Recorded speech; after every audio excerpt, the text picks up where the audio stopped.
There is someone online by the name SG. Can you please unmute and introduce yourself?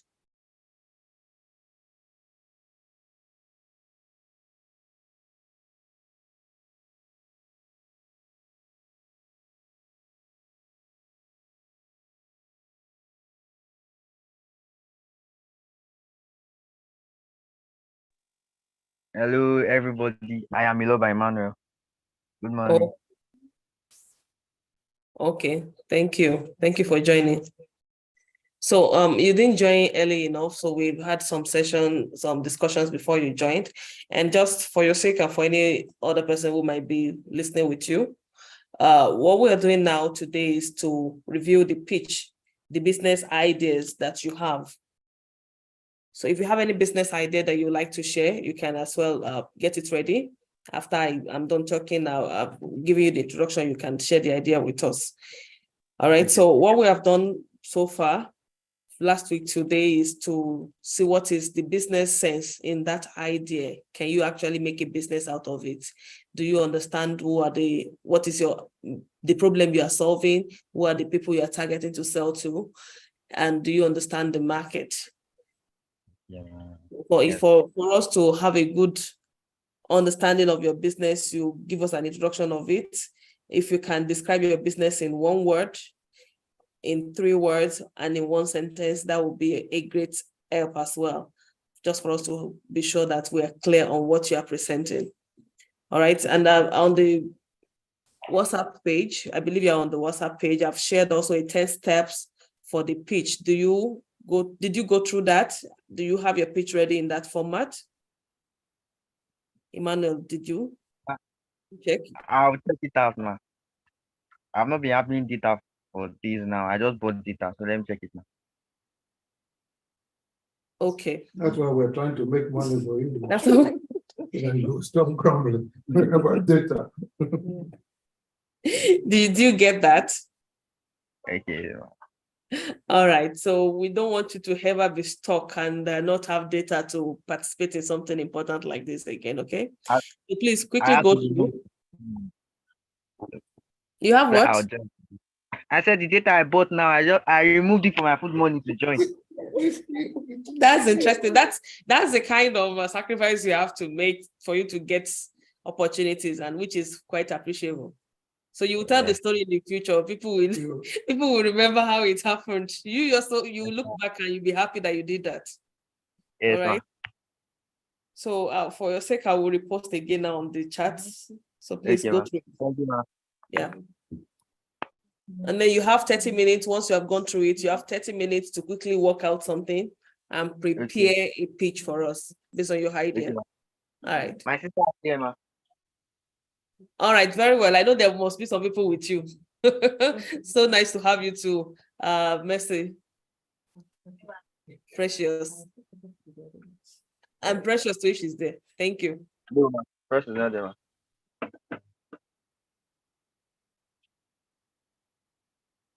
Hello, ma'am. Hello? Hello, ma'am. Yeah, go ahead. Okay, ma'am.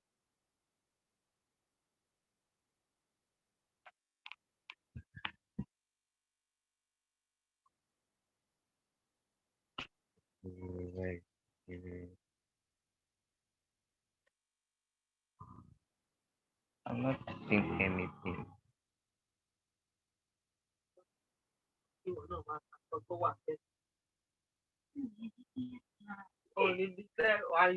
to learn.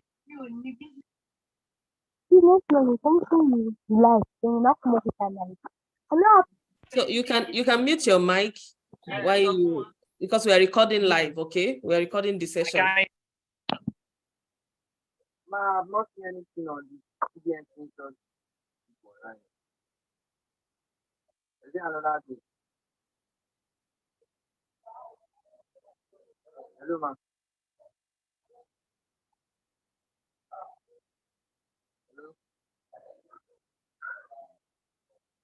Through WhatsApp. How many people? How many people are there? They will not hear now. They are using it. They will hear.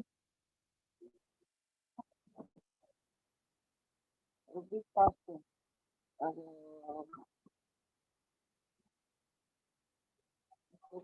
and I think it's Manuel, I've sent it. Go and check.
Somebody was saying, okay.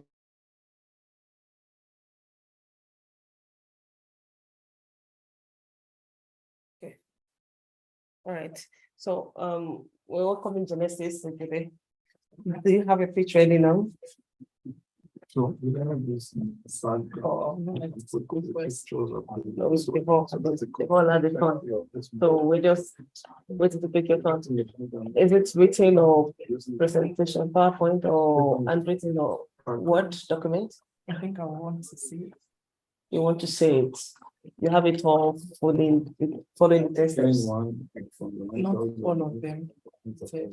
Wait, last week you didn't have an idea or a pitch, so today you have a pitch. So let's go for it. Let's say it. It's not. You have to move closer to that in my choice. Okay. So if we are Suzuka, Genesis. Okay. I'm Genesis. One of the right teachers in this church. Right from my childhood, I personally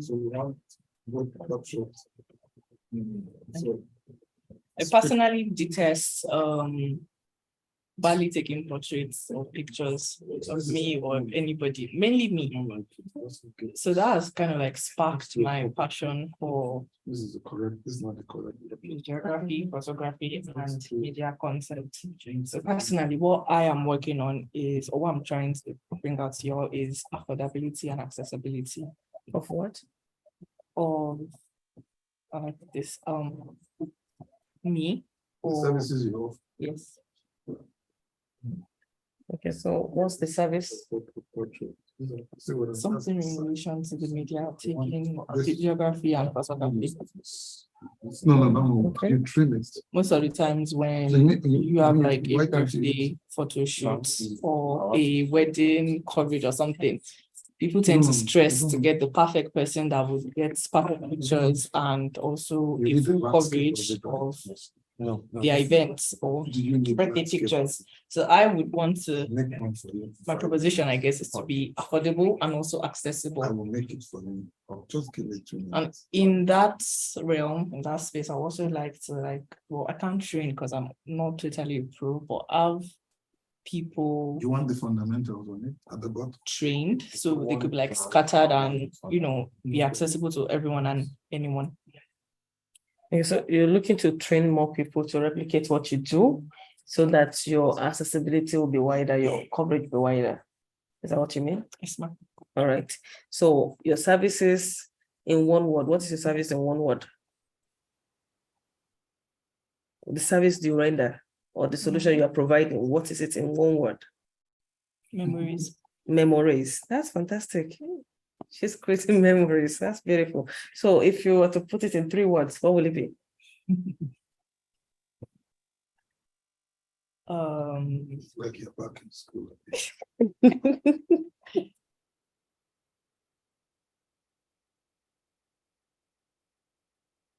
First with memories, a long-lasting memory of the event and also of me, because you will not forget.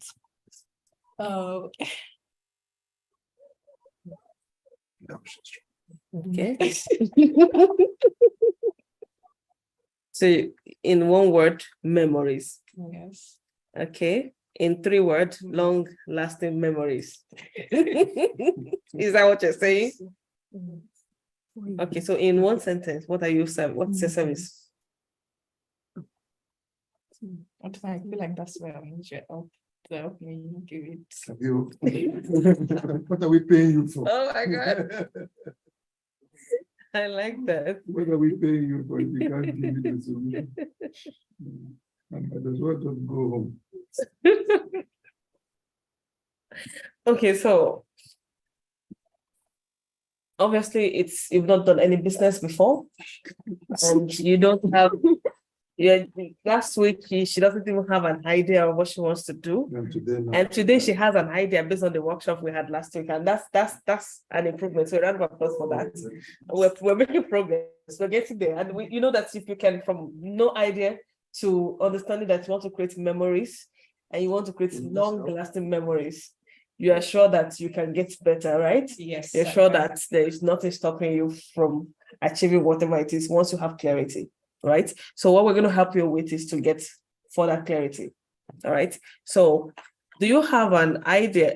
I'm still putting it on hold that you don't have a 1-sentence introduction of what you're doing. So we're going to develop that along the line together. All right. So I will just ask you some few questions while others are still working on their own pitch, because we are coming back with the online.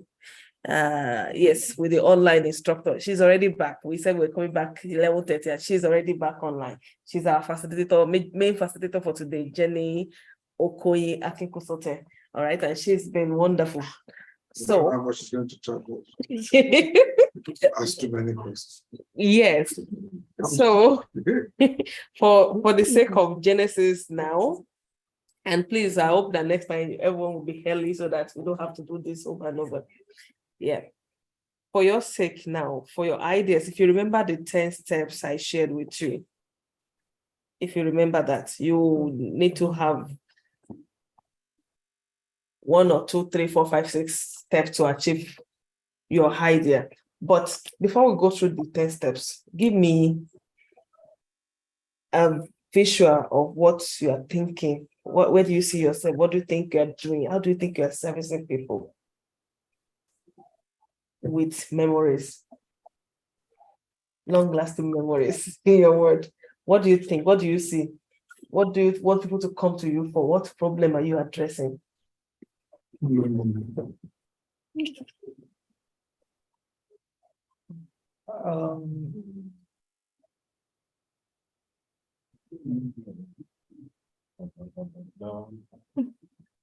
really don't know why I'm not understanding this question. Okay.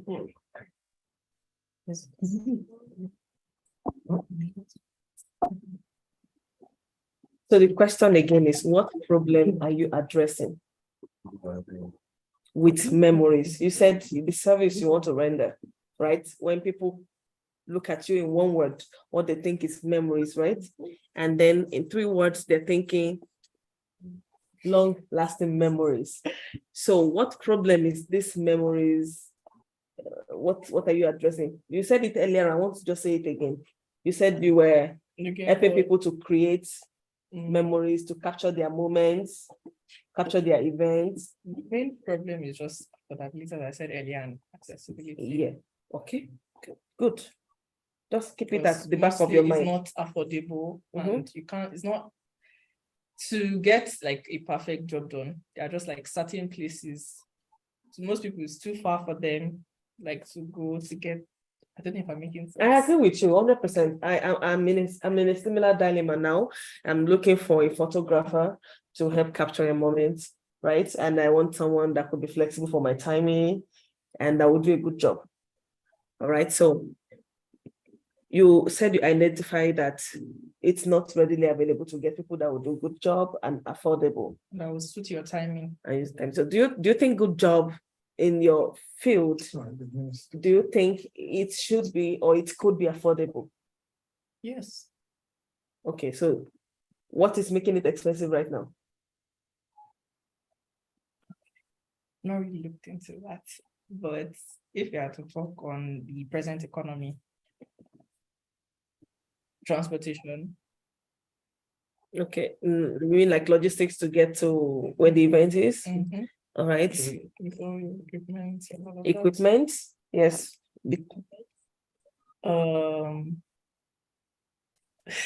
So logistic is expensive, equipment is expensive, right? So if you put that together, that makes the service expensive. Okay, now that you understand the challenge, And that's aside your own service. your own service charge. Yes. On top of all that. Okay, fantastic. So how do you intend to make this cheaper, to make it more affordable? I'm happy we have experienced adults. So that's why we are here, and that's why you guys help us. And those online too. Okay, so you push it back to the adults here. So because it's your industry, you need to do some research. So everybody here have different ideas from different industries. Somebody from the educational background, or let me say books and academic stuff, and somebody from the fashion industry, and somebody who is looking into body grooming, hair making and all that. There are people who are into maybe healthcare or other stuff. There are different industries and different backgrounds. So for you, because you're the one in the field, you are the one to solve the problem. You understand the problem, you want to solve the problem, you should make some further research. It's not that we're not going to give you information that will help you right now. We will, but I'm just saying for the sake of the future, for us to progress together, you also need to be able to do research to find out why this. Maybe your assumptions are right, maybe they are wrong, but you need to find out.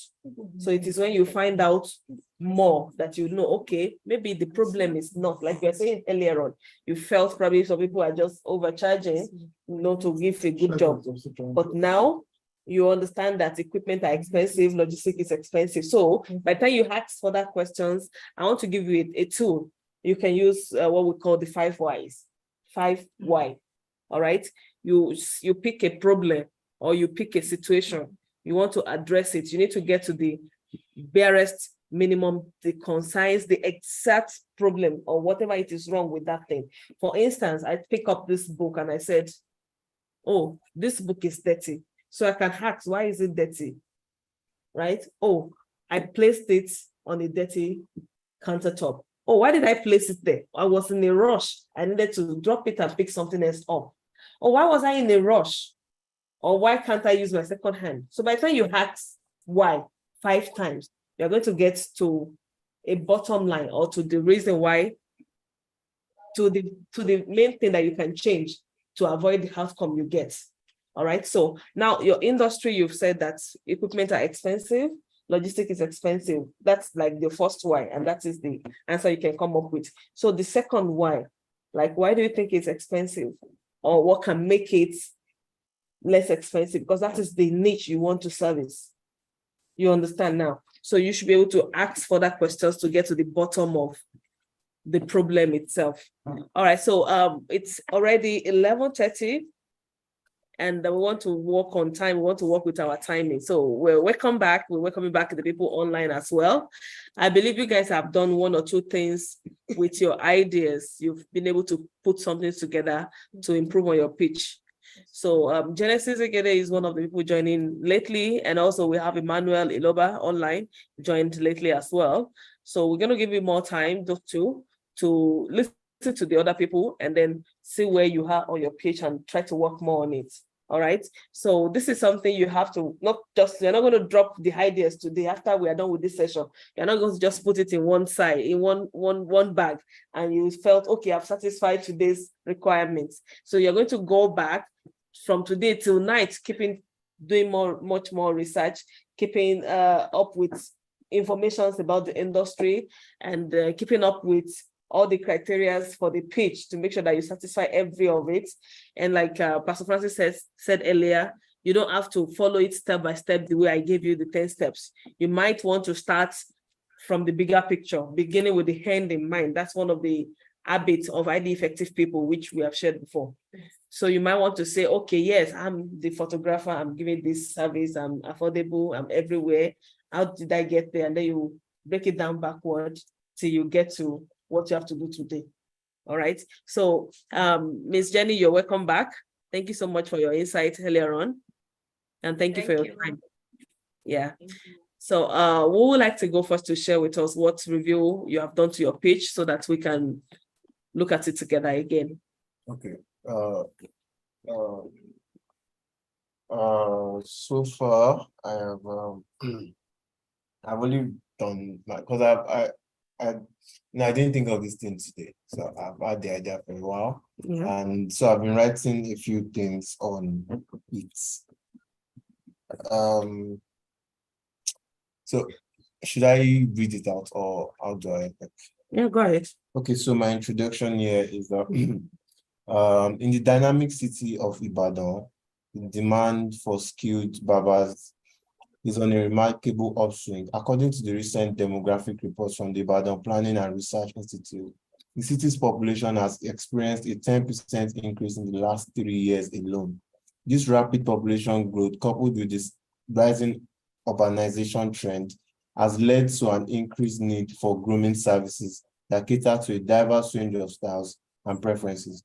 Furthermore, a survey conducted by the Ibadan Chamber of Commerce revealed that over 70% of respondents expressed a strong preference for well-groomed appearances, and nearly 60% reported frequenting grooming establishments at least twice a month. As social media continues to influence the fashion trend and personal image, there has been a noticeable shift towards more personalized and unique grooming experience. This trend is particularly pronounced among the younger demographics who seek barbers that can provide both classic and cutting-edge hairstyles. In addition to the local population, Ibadan's status as a cultural and economic hub in the region attracts individuals from neighboring cities and states for various events, business activities, and social gatherings. This influx of visitors has led to a surge in demand for quality grooming services that can accommodate last-minute appointments and diverse clientele. The economic landscape of Ibadan also contributes to the burgeoning market demand for barbers. The city's economy has witnessed steady growth, leading to an expansion of the middle class and an increased disposable income. This has resulted in a higher willingness to spend on personal grooming, creating a favorable environment for skilled barbers to thrive. In conclusion, the current market condition in Ibadan presents a promising opportunity for barbers to establish themselves as key players in the grooming industry. The combination of population growth, changing grooming preference, and a flourishing economy underscores the strong demand for professional and versatile barbers who can offer an array of services to cater to the diverse needs of Ibadan residents and visitors. Okay. So I've listed out a few problems. First major problem is to examine why there is a low supply. Yeah. So as one, I feel lesser people want to learn skills because they think it is difficult and stressful. Okay. Two, there are no opportunities or facilities for people to find the training process accessible. Three, the fees to get the skills are quite high and unaffordable. And then the duration for training, in my experience, is always too lengthy. Okay, before you go on now, the problems you mentioned, Yes, one One, is difficult, the field is difficult. yes, Did you interact with people to know what they feel? yes, ma. Right. Where I work, I trained there. I trained there for 6 months, but it took me 4 months to get the skill. Okay. It took me 4 months to be at least good enough to attend to customers. So I feel like I was the first person, and the company has been for like close to 10 years now. And I was the first person that successfully became, like, I graduated, like I became like a professional from their from training their training. platform. Okay. And it's not like I was not the first person to come, but I was the first person who succeeded. So they were like, what happened? Why did those other ones not? And then more people came. More of them will come, they will not spend as much time as they're supposed to spend, and they will leave. So Some of after them, your own success story, do they have other success yes, story we had people who other trained success and completed it? yes. Okay, so from your interaction with those people, Yes, ma'am. you felt they see it as difficult. That's why they are not waiting till the end. Yes. So can you give us the description of this type of people? Are they students? Are they working? What's their age grade? Do you understand their avatar? Yes, ma'am. I think they are within I think from 18 to 25. 18 to 25, and they do not have the patience or They whatever don't it have takes to patience. wait to learn a skill to the end. Yes, ma'am. All right. Did you find out what is their reason for not waiting to, apart from it being difficult? Is there Some of- other reasons? Okay, some of them, first off, from my experience, myself, when I first joined, I joined because I was not ready, like I had not gotten admission to school. It was after my SSC.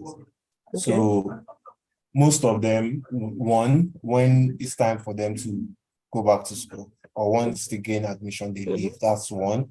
Two, some of them are lazy, some of them are tired, and they don't want, because it's stressful. I see what they make you go through at the salon. They make you do you run a lot of errands, minus what you're going to do on Okay, so the the shop. discipline, they're not able to commit the discipline it takes. All right, so go on. Then the second problem you noted was what? The second problem was that Yeah, the second problem was there are no opportunities like facilities for people to find the training process accessible. okay, so like where you've trained now is a facility. You're saying the facility like that is not so many, They are not so not readily available, right? Okay, so did you, before you pick that facility to train, did you discover other facilities around you? No, I did not. At the time, they were very, it was not even something I wanted to do. It was the way the facility was because, There are barber shop everywhere. yes, ma'am, What's there special are- about the facility? what's special about this facility is because those regular barber shops, Mhm. sorry for using the word regular, but there's a way they treat people. Mhm. There's a way they address their apprentices. Mhm. They treat them like they are like low like people. They use them anyhow.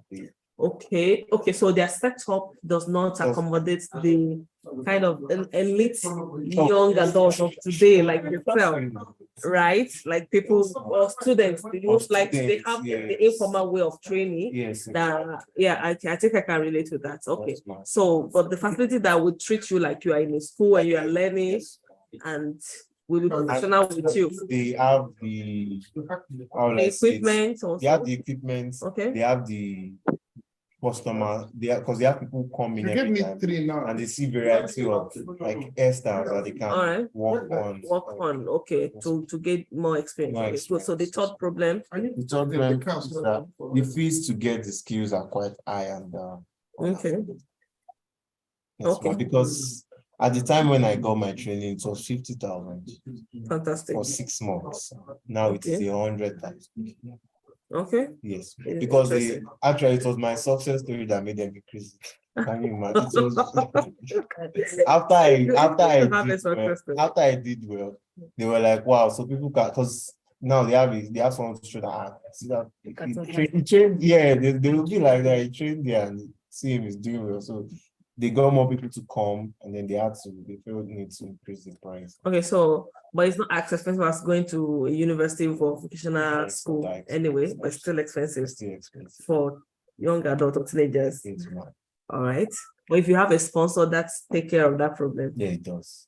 Okay, so what are the solutions you are providing to these problems now? Okay. I think you are picking your business idea from this problem, right? Yes. These are your problem Yeah, statements. these are my problems. Okay, so what are your Okay, ideas? first solution is to provide a a comfortable training facility and then make it accessible and affordable, and then find a way to simplify the training process, because the way it's like the way it should go, like from the way I'm projecting it is it will start from like online based, like online classes, online it will be online first off. So it will be harder to like make you understand what is going on. So so there's need for Online, like you use YouTube and all that to train, no, not YouTube. It will be like a live Zoom. session. Yes, be live session, but Okay. I'll record the process. Like I'll do a particular haircut, Mhm. then I'll record it, and then when it's time for the class, I'll play it while Mhm. whoever is online will watch it, and then afterwards I can send it to the to The watch. step-by-step video of how to do it. Step-by-step. Okay, so that's like a flexible training model. Oh, but I think YouTube already has some content Yeah, but regarding people don't this. do YouTube. I don't do YouTube. You don't do, doesn't mean I people don't do. Okay, let me see. You don't do it. I don't. Okay, I used YouTube when I was learning there, Mhm. but why I used YouTube was because I already had like people telling me this is how you do it. And You then already have YouTube a is just- background yeah, I already had the background, and then of how to YouTube. handle Yes, things, ma'am, okay? and YouTube was just like see how like just a follow up. So just Like, Who's going to be sacrificing their head? it's not an experiment necessary. It's just whoever is reading who doesn't mind You do it for free. their face being on. No, I'm not going to do it for free. Oh my goodness. I'm not, because the way I think it now need to work. So if I'm sure my boss will give me a chance to like record while I'm working. I can just record what I'm doing at the time. So it all boils down to the customer allowing me To do that, do to that, record them. record. I think I've seen a couple of your videos before, Yes. which you did that, and I think it's I fantastic. think if they can let me do that, then it's fine. And I can even tell them I'll cover their first. More so if you're starting a training school or a training facility, maybe some of your trainers also can be, the people you work on their head to showcase what you're doing and what you're teaching. All right, so your idea now is to give affordable training sessions Yes, ma'am. for people to acquire the skill, right? Yes, ma'am. And that take care of one of the problem, the accessibility, because if you are using the internet, you are using Zoom live There's no session, all market that. for teaching people to cut their own. That's another market entirely. Like you teach me to Is cut my own hair on my head Cut your myself. hair. Yes. I don't cut my hair. Yeah. Can you cut your hair? You can't cut your hair yourself. No, I did this. You're missing the point. Is then you don't know a larger market for people who want their own thing than the one for. Going to the barbering salon or getting home service. Why can't you have both? So that you Exactly. have people who can teach people how to cut their own hair.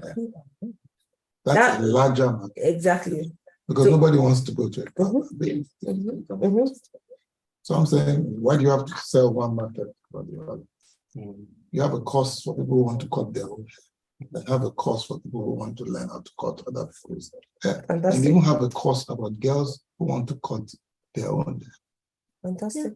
Or a course on girls, on helping people cut girls' hair. So that's already 4 different markets. Fantastic. You So, can put out and depend on demand and supply. mhm, And even if you can't teach self-cutting, you can find somebody to come and do that class. And then get somebody to do the girls' class, but it's all under your brand. So that's 3 additional markets to what you already. fantastic advice. Fantastic. Thank you so much, So sir. I'm charging you for it. Yeah. Lots charging you, so I'm going to charge you. Yeah. Yeah. Because the lights charge, you doesn't do it for free. Yeah, doesn't do it. Yeah, that's correct. That's correct. So, to just support what you said now, the Western markets, the developed country markets are all for DIY, what is called do it yourself. All right. So a lot of things that you do, a lot of services you pay to do, now they teach you to do it yourself. If you check online, like I said earlier on that, what about YouTube? There are a lot of content online that shows do it yourself, this, do it yourself, that. And I like the idea, the factor that maybe because people do not have people to show them how to do it, close range or physically, they may not be able to get it at first when they're using YouTube, or that YouTube content may not be fully elaborate enough to teach you step by step. All right, but that's a niche market for you. So do it yourself in Africa, in Nigeria, that's fantastic. And a lot of elites want to do that.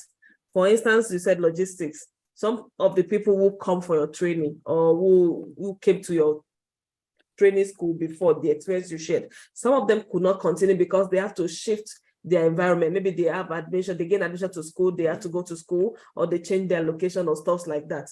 How much will online sessions help them? How much do you think do-it-yourself session would have helped them? If they have that opportunity, I believe they will take it. So he has broadened the market reach for you. You can look at different products for different people. The first time I had my hair cut, I walked into this black studio. You know what they did? They actually washed my hair and cut it while it was wet. And dried it out. It was quite unusual. Expire. I'm serious, because you're used to people cutting your hair dry. Mhm. So these people cut it, and then they'll have this little gadget they'll use to hold your hair, and then they'll go, and it was all wet.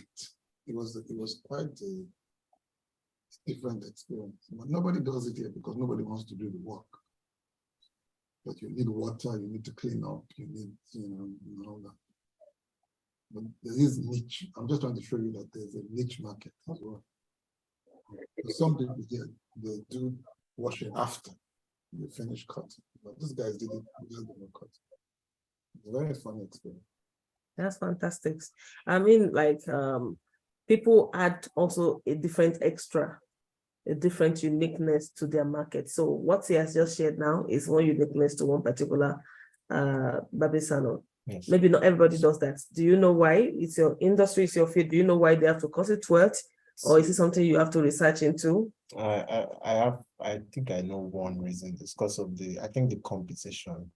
Mhm. You know, it is easier if what you're offering is like hard to get elsewhere, you know. But that could be what they call a VIP sales, Mhm.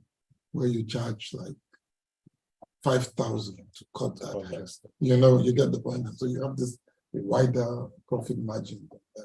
You know, you don't do it for everybody. It's like, Treat them. you want this VIP treatment. It's a whole experience. But you find out that taking maybe somebody got somebody saying 15 minutes. In this particular case, you might use 30 to 45 minutes. So you know you need to make 3 times the amount of money, if not 4 times the amount of money. So if you're charging 1,500, I'll charge the person 6,000 to 10,000 for that experience. That's a niche market. That's The beauty fantastic. of it is that you don't need to do it. Some young lady that you employ, trained, you know what I mean, can just take care of that, and that gives you a huge. I'd rather cut 10 people's hair at 6,000 a piece. That's 60,000, right? Than cut 10 people's hair to get the same 60,000. Mm. You get the point I'm making. Niche market. That's fantastic. And in addition to that, you know that you are doing a lot of home service, right? So if you can create some niche, some products that people will know that it's peculiar to you, it's something that stands you out. Body cream, you should be selling all that. Even if you have to rebrand it, you can buy from bulk, make your own small container. You know, and I put your sticker On it. sell. Yeah, products Mm. like hair dye and all that Add that are value. expensive. Add value. For instance, maybe from experience, you know that if you mix maybe sulfur with a little bit of petroleum jelly, Mhm. it's much better. You know what I mean? Then you mix your own, put it in your own package, put the markup, but don't deceive by taking the product and then just putting it in another bottle. You know, add value. There must be something you can add to that sulfur or whatever. Maybe from experience, you know that if you mix sulfur From experience, from research. with another particular chemical, it gives you a much better whatever. So that would be your test market for your whatever. And then give yourself a comfortable margin. 100%, 200% margin. After you finish cutting the hair, you rub it and you tell them this is going to give your hair a good bounce. Good shine, They sell it. good bounce, no dandruff and all that. Yeah. So Even shampoo. you've gotten an idea about creating a niche for yourself. You've gotten an idea about adding value and selling value, additional complementary products, and you've gotten more ideas about how to make your trainings more accessible. But one other thing I should tell you is that for people to really want to come to you, you need to give some freebies to start with. Jokingly, we said it that you charge for almost everything, but jokingly we said that.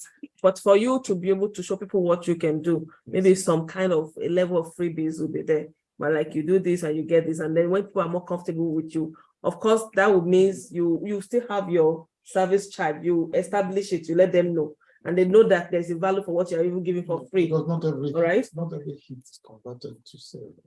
So if you have 10,000 followers, you may not have more than 1% who are actually patronizing. Mhm. So the trick is to grow the number of people who are watching. Mhm. And the only way they watch is if they're getting a benefit for watching. Exactly. You get the point I'm making. Exactly. There's this guy in Lagos, they were running, they wanted to, the graduates of the university wanted to open a mechanic shop. So they went on radio. They did a show called Ask Your Mechanic. So anybody could call during that 1 hour radio program to say, my car is jacking, my car is this, and they will give out thanks. That's your bill. They will give you free how to fix it, free. Mhm. You know what I mean? On radio.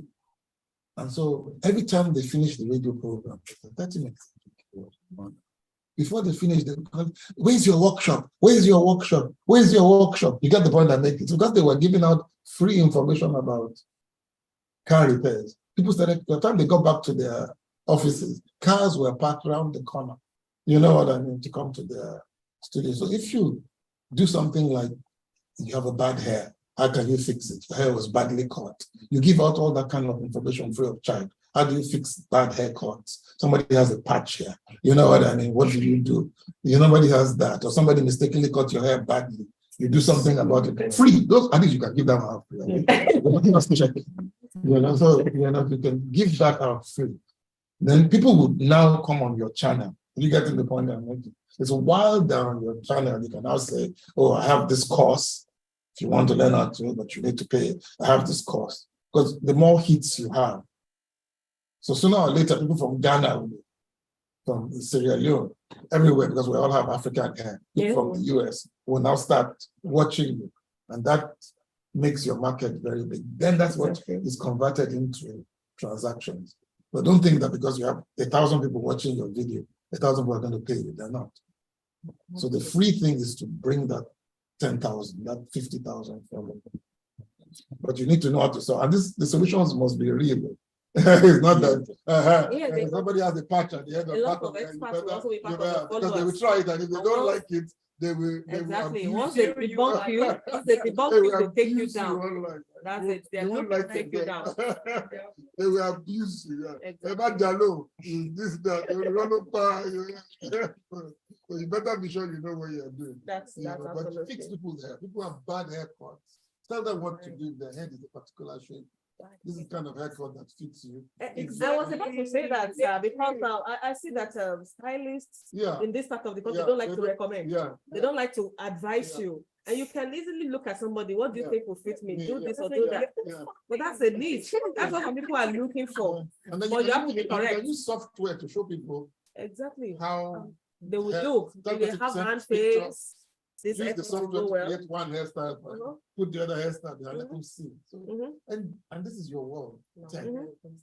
Add software, add the software that you can switch, have people's heads, they just put their picture into it, they put different hairstyle on them, and then sell the software. Yeah, because if you don't sell it, people want to even copy it. So that's the market. So even barbers shops want it, so that people can look in front of. So when we go to buy, when we go to get glasses, especially in Canada, you're allowed to wear the glasses, and then they take photographs of you. You get like a series of different photographs of how you look in all the glasses before you make a choice about which one.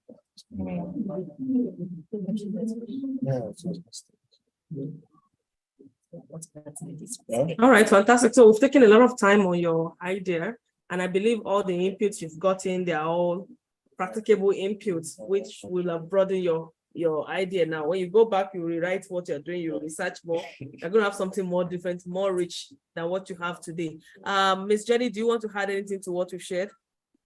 No, not at this time, no. All right. Because when you don't cut your hair, Pastor, I cut my hair now. I just started making it again. And then when you're talking about the dyeing, I mean, one of my fixes right now, I've been trying to get the perfect dye that was good for my natural hair. So I mean, that's like one solution that would be really great. I don't want to use the aesthetic dyes or synthetic dyes. So I've been trying to get something natural. I've been, experimenting with henna, natural plant dyes and things like that. So if that's another thing you could look into, just like natural hair dye, because that's like all my things. Yeah. You've added a gem without you knowing it, because the natural hair product market is it's booming right now. Yes, definitely. Yes. And if you find a solution, I'm telling you, your market is worldwide, it's global. So thank you so much for that idea. Thank you so much. So Oba, you have a lot of work to do. Okay, so you, from all this information given to you, you need to narrow down which one you can start with now, which one you have enough expertise to cover, and which one you can still research more into. And you need to be able to put some value to those services. You understand, to create your financials. Let's see how it's going to look like if you have to run it today. All right. So if you can come up with all this, and then from some of the examples given now, you can even try out some of it during the week. You have some customers, you have some people, you know what? Oh, maybe you've given you an idea that will solve a particular customer's problem. You can just give them a call and say, you know what, I have a solution for you. Let me try it out. If you don't like it, you can do 100% money back. And you can also say, you know what, I'm doing this for free this time. And if it works well, the next time I'm charging you. Just to encourage them to try out your solutions. All right. So try out those solutions. Let's see how it works. Let's see how it goes with you. If you have more references based on that, if you have more demand based on that, put it as part of your presentation for next week. All right. But do something about it within the course of the week. So do you have more you want to share? I think that I just want to say something about what you just said now, because I've in this last 5 years I've learned this. It's like, yeah, I've tried a lot of things. I've prescribed, like I said, I've prescribed several tests, and I know I can say the way it works is what works for you may not work for someone else. All right. So I prescribed the brand of Red Bull for someone. They were brothers, actually. And then it worked for one, it didn't work for the other. So I did not know how to explain to him that. But I just told him, see, maybe it's not working for you. But I know some procedures that you will take, not products, procedures that you will take that works for everybody. For instance, if you're having hair loss, there are some things you do that will bring, at least if not all of it, it will bring you back to an extent. Not products, procedures. Do you get? So I cannot trust, let me just say I don't trust products, because a lot of things are inside these products. That's great. Cannot, That's why it said, Pastor said you can develop your own product. If there are products you have used, or if there are that is where research comes in. You need to research more into it, into those products and those services you are given. Even the procedure also, you need to document a lot of experiences. You have client base, all right? So follow up with them, document their experiences. That will tell you on the scale of 1 to 10, how much type of people does this work for? You know, type of hair, type of hair, type of conditions that this procedure goes for, or that it works for based on your experience. You can have a lot of things to share when you document your processes and your applications. All right. So if it doesn't work for another person and it works for instance, the brothers, it work for A, it doesn't work for B, then you can go ahead and try something different. You don't say because it doesn't work, and so you're going to stop prescribing to them, or you're going to stop servicing them. The same thing when you go to an hospital, you have an ailment, they give you a medication, it doesn't work for you, you go back, you get another prescription, you change your prescription, or they review and then they change the timing. Maybe if something has changed about that person, you ask more questions also to know what's changed or what is different between the brothers. That doesn't make it, that does not make the results cut across the two of them. You understand? So please, it's a time for you to start documenting everything, because you're looking to grow a bigger business, right? A bigger solution. So document your processes, document your successes, document the experience, so that you can be able to make rational decisions based on what you have documented. All right. So any other question or any other thing from your pitch that we have not touched? Then we'll move on to other people.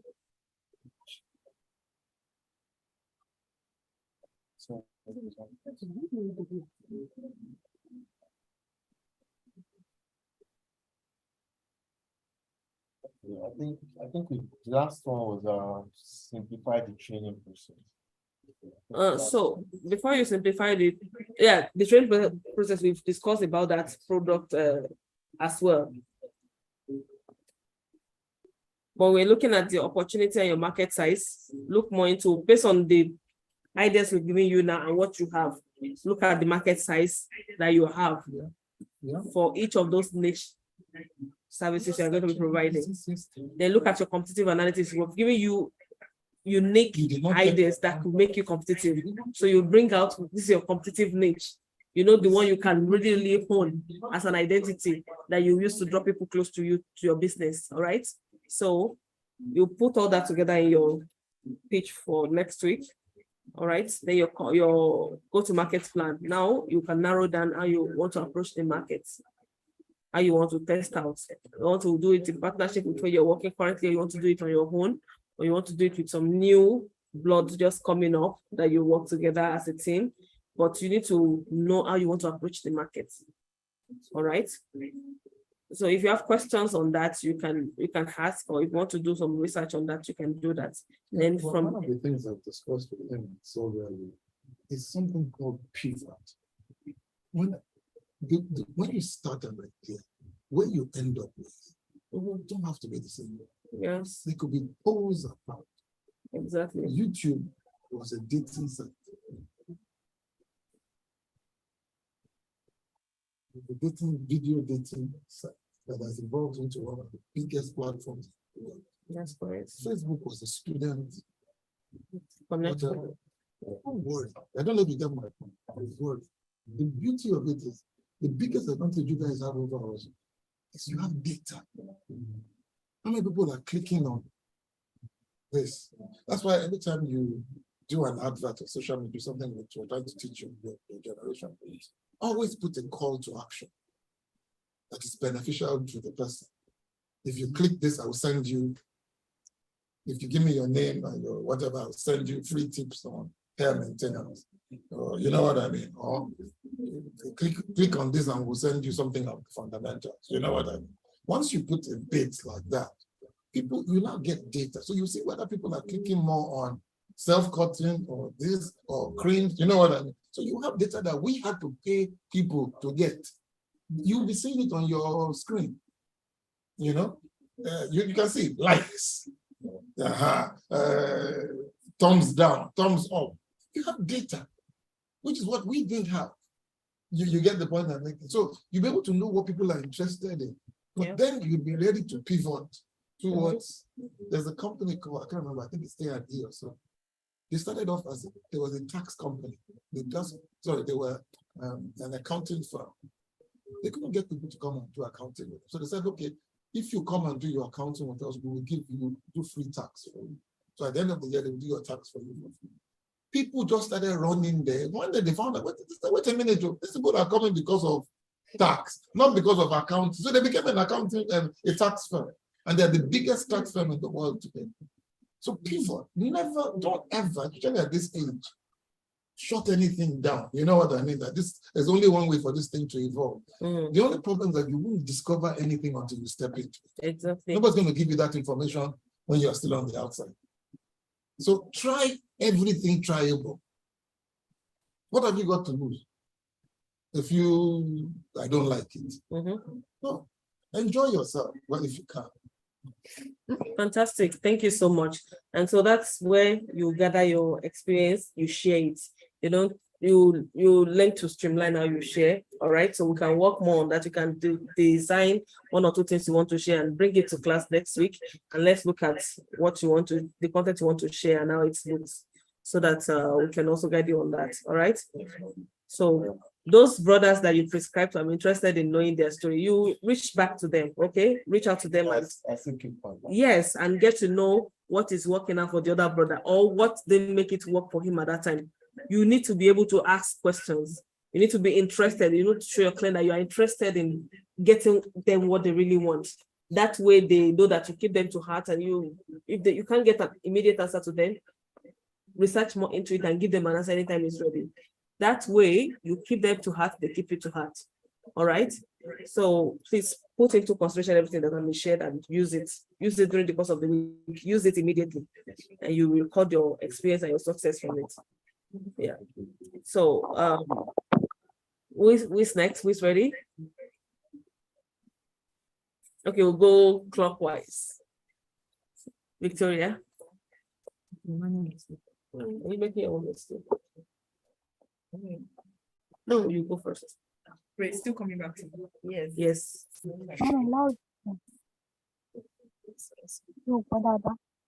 Okay, so Go ahead. okay, Okay, so what I want to do is to like pass the message across that you may wear foreign outfits, but our African roots are still with us through our clothing. So my one word is native. My 3 words are I wear native. And my sentence is merging native and modern clothes for teenagers in Nigeria for now. So I want to make Come again, imagine. merging native and modern clothes for teenagers. Okay, for teenagers. Teenagers and young people basically in Nigeria for now. And so I just want to like start with making tops or tank tops or something comfortable for you to wear. So the problem I noticed is that teenagers, it's not like they don't like to wear African clothes like Ankara or something like that. It's just, it is expensive to buy and expensive to make because of the material the tailor will need for everything for it to be able to sit well and give what you want it to give. So it also limits movement a bit because when you wear native, there are a lot of things that you won't be able to do anymore. And as per se, we are teenagers, you always want to like move here, go there, and do everything like that. So teenagers mostly seek comfort and affordability.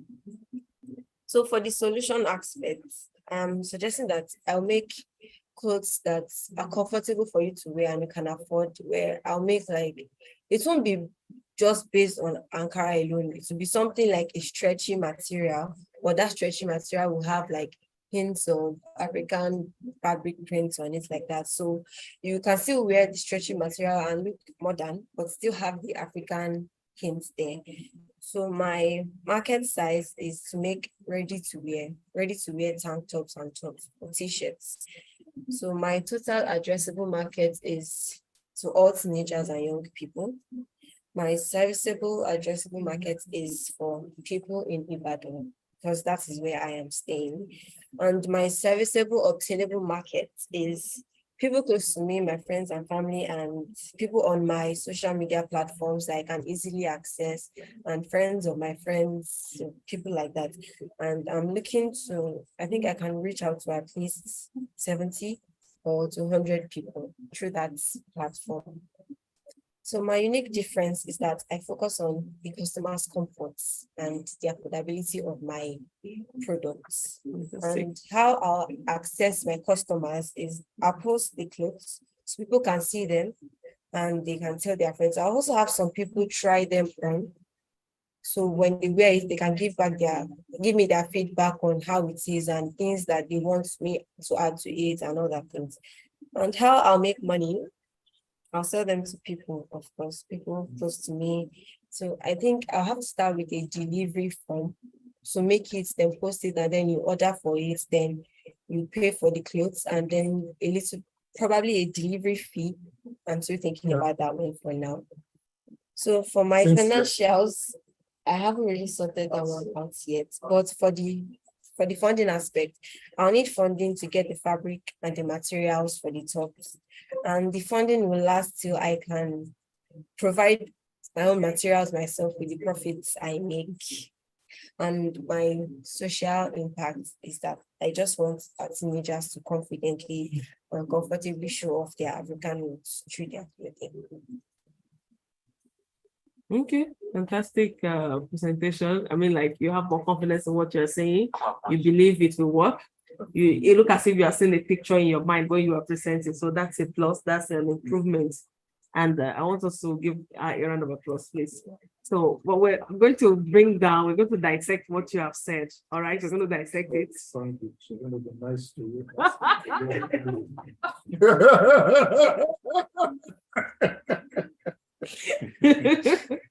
All right, maybe not. But seriously, I see a lot of improvement in our presentation. I see confidence, I see belief. I know you think this can work. And that is what matters most. That is what will make it work. So the more you can see it more practically that it can work, yeah, it can actually work.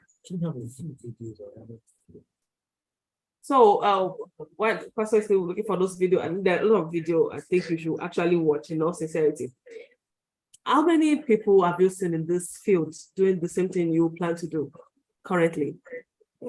There's one rough and tumble, but the thing is, it is really not, I mean, it's targeted towards kids and maybe adults sometimes, but it's expensive. All right, good.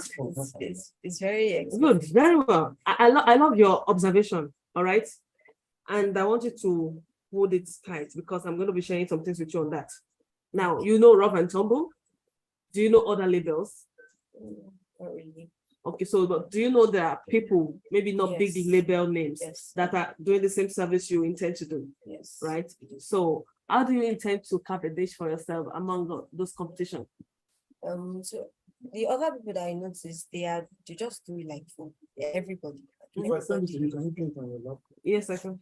Like they just do it for everybody in general. They don't have like a targeted customer, like they just want to do for everybody. For me, I just want to focus on teenagers. I want to do for them. Fantastic. So how do you think teenagers can afford what you want to offer? Okay, so I noticed that if you want to get a material like a stretching material or a t-shirt material, if you get it in bulk, it's usually cheaper than when you buy 6 yards of Ankara fabric. The 6 yards of Ankara fabric can be like almost of like 7K or 10K, and to buy it for 12 yards cannot really make what you buy for 12 yards of a t-shirt material. So if I just like get little of the African fabric and more of the t-shirt fabric and I combine them, it will still be affordable for me and for the person buying it. Okay, beautiful. So you've not practically answered one question, which is what is your niche? What is setting you apart? Now let me share a story with you to help you. Do you know Tommy Hilfiger, the famous American designer, right?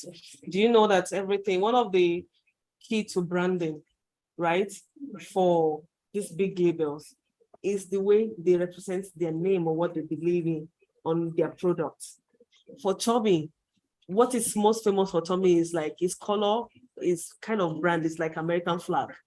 So, and I watched one of his interviews, he said he wants to bring the spirit of America into what people are wearing.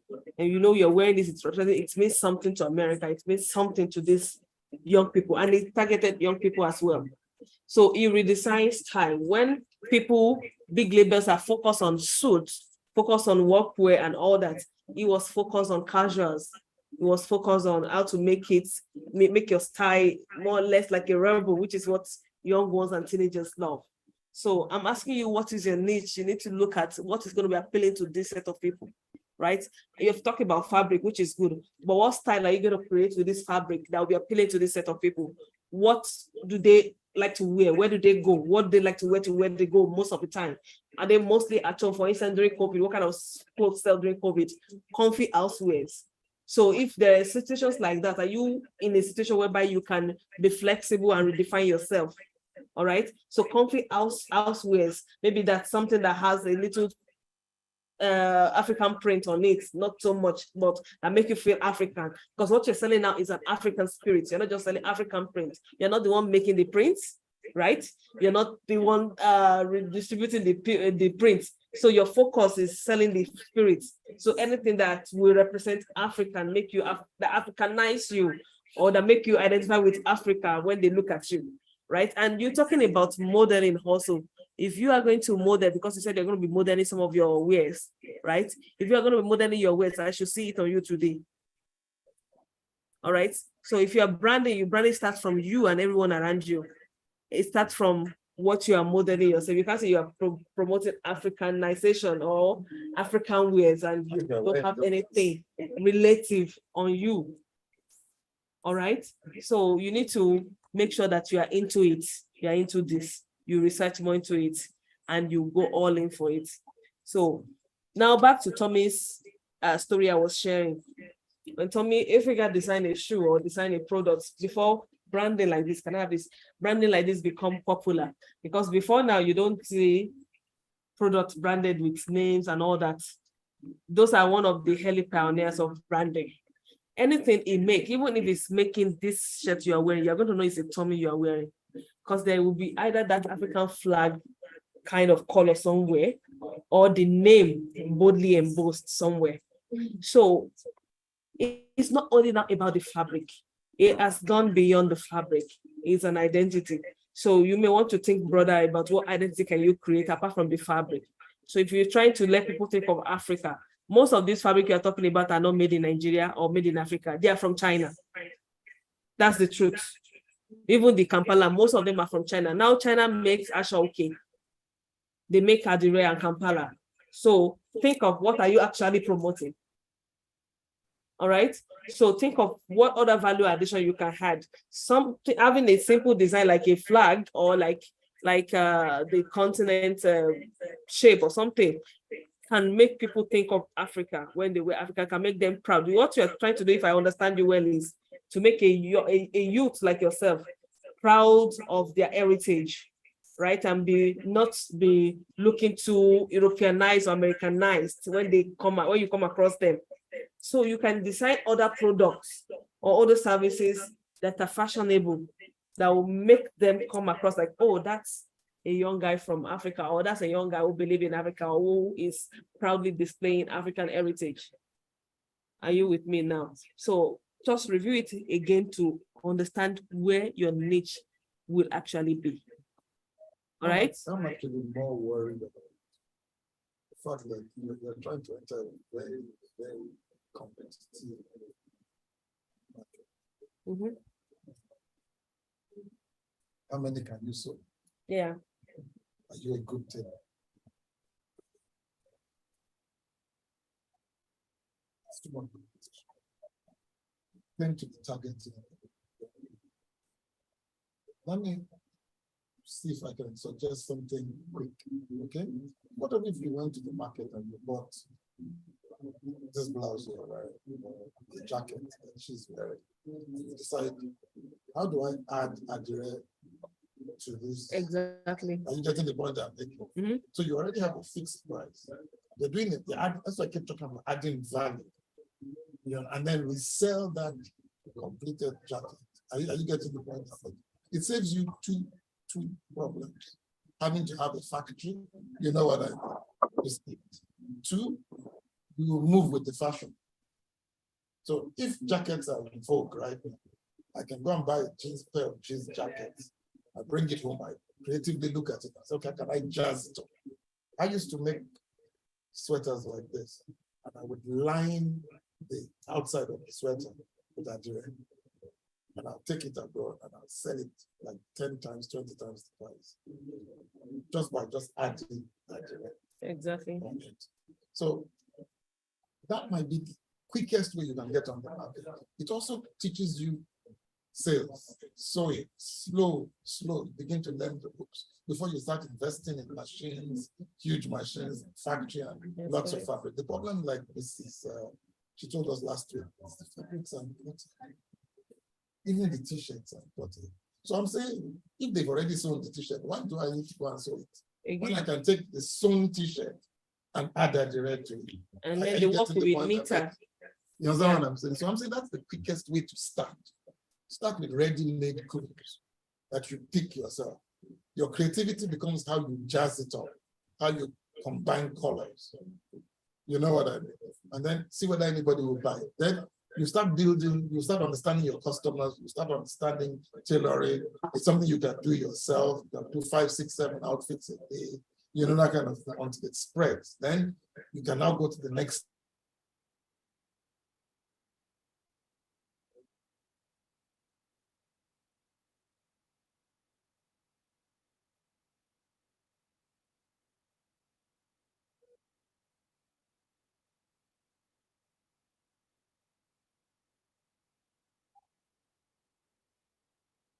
Stage of buying fabric in bulk and so eliminate sewing and jazzing them.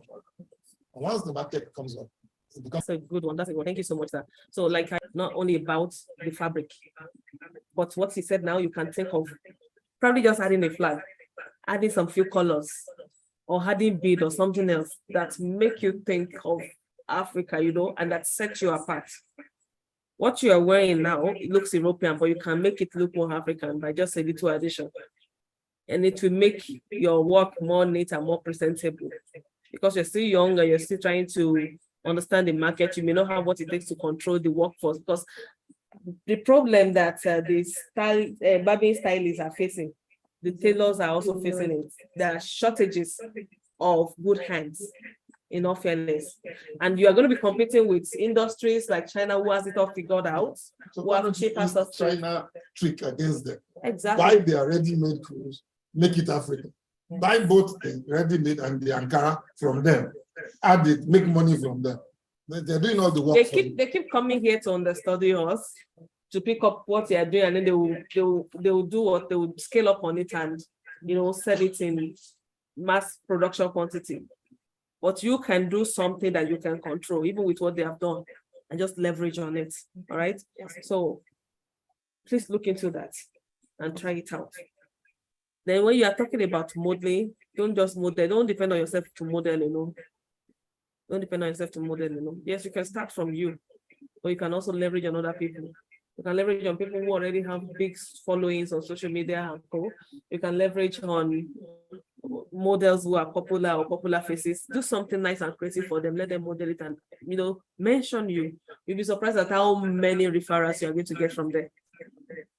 All right. So if you are looking to start, now you need to go back during this week and you narrow it down at where can I start from? What can I start with? Then another thing you did not notice. You said Rough and Tumble focus on children and adult ways. In between the teenagers, most of them are not earning, they don't have any power. They don't dictate or determine how they spend their money because they don't even have, most of them. So parents have to do. And on parents' part for a teenager, fashion is not on it. It's not the top 2 or 3. Do you get it now? So that makes your market a bit more difficult. But when you look at where do these people want to be? What do they want to wear to that place? And you target something. For instance, in school, in secondary school, they have what like their convocation or their party. They want to wear something. You can create some nice dresses, or you buy ready dress and you just it up like we have rightly pointed out, and you target towards those events. Parents will be willing to buy, like, oh, this is creative, this is different.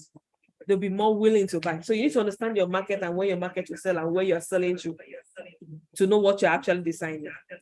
Then maybe Thanksgiving Day is like once in a year, end of the year, people want to buy clothes for their teenagers. You target those events. Or maybe for sports. In school, some of them are into sports and they want their sport outfit to be different. Look to see how you can make bespoke sportswear that looks different. Maybe you are going to even use the Ankara to write their name on the jersey or stuff like that. Those are the things they will be willing to buy. So you need to understand what are they willing to buy. But you're talking about Oba, who is just okay to wear a casual t-shirt and to come and buy your own. Maybe he's buying his casual t-shirt at 10,000 and you want to sell your own at 15,000. I'm just saying, for instance. You must have a very, very unique t-shirt of a very unique function that will make him want to consider it. So you may want to do some sampling and check what people are willing to pay for, what Oba is willing to save up. He's trying to start a business. What is he willing to save up to buy a fashion outfit? You need to consider that. All right. So if you think because you're looking at family and friends, they're going to patronize you every now and then, it's not going to work. I'm your friend or I'm your family. I patronize you once. I don't have a need for it again. I won't do it again. I have someone who you all know who is trying to do similar. Yes, she did a sweatwear with kind of wood, right? And some nice music tones all around it. Because I am family and friend, I patronize, I bought one. I don't need a hood in this weather for my age, right? Maybe you, even as a teenager, you don't wear wood every time.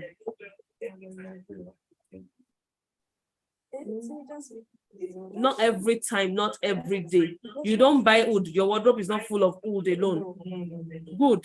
So that's where flexibility in your design comes in. That's why you need to target some few things. You can target the weather. Okay, during summer, what are they wearing? During winter, what would they like to wear? How do you recreate yourself into those kind of outfits they wear at that time? Those are the things you should be looking into. So go back to your drawing board and then do like a calendar for yourself, what you want to sell for each time of the year, each calendar. And then by the time you fit into the trend for each time of the year, or each occasion, or each function, or each Thanksgiving, then you can graduate to a level whereby you design the trend yourself. Because that was how Tommy did, and then Tommy set the trend now, and all those big names. What is Tommy bringing out this year? What is Polo selling? What is Ralph selling? And then you dictate the pace of the trend. So it's a gradual process, all right? So Ms. Jenny, are you there? Please, I would like you to touch on this. Yes, I am. Okay, so I just had a few things, and I think my notes have really been covered even. Hi, Victoria. Good to see you again. It's great to see what you've been able to, come up with.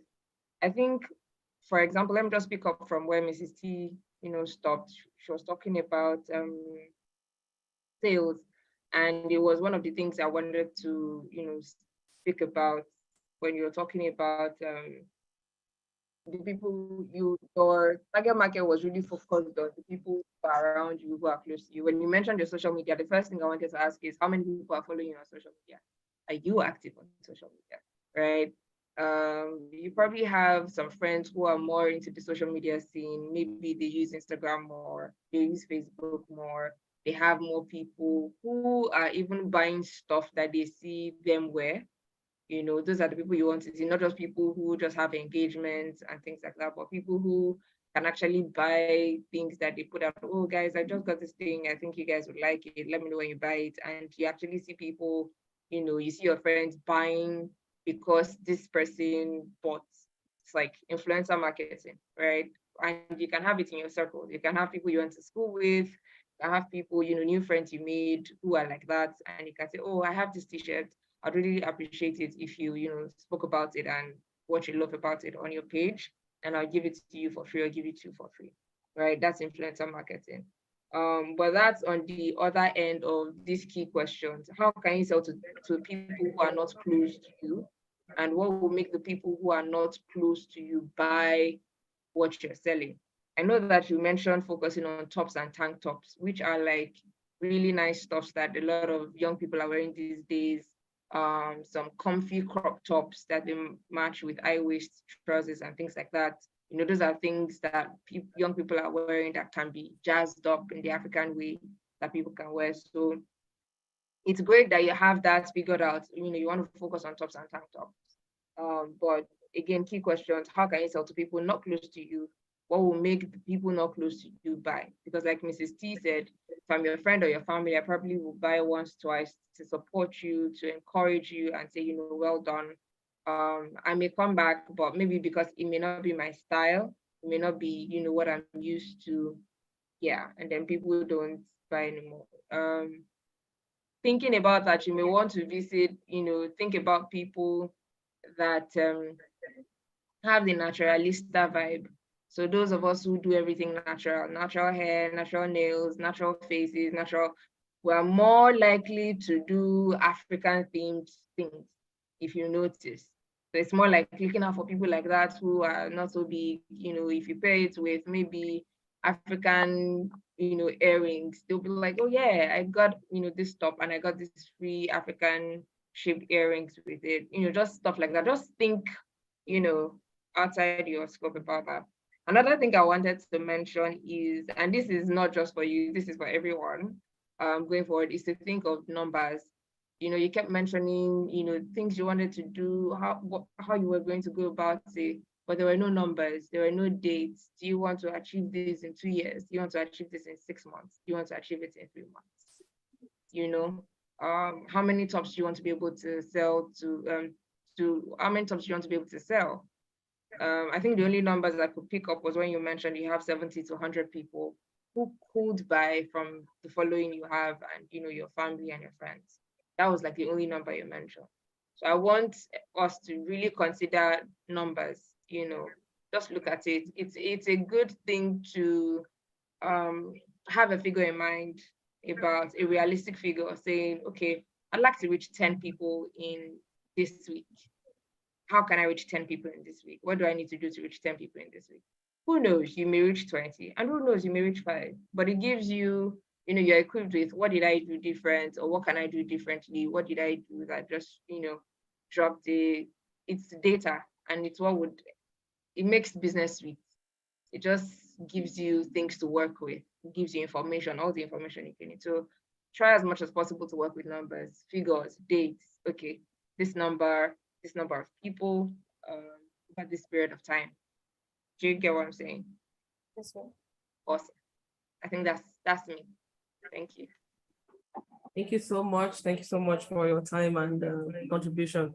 That's wonderful. So like we shared last week, the numbers are important. She also reiterates it now.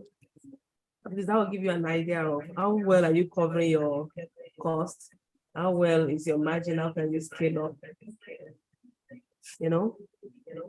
That will also go a long way. All right, any other contributions, sir? For me, For Victoria? the close lady. Yes, sir. No, I like the hearing accessory. What I just want you to do is I want you to start small.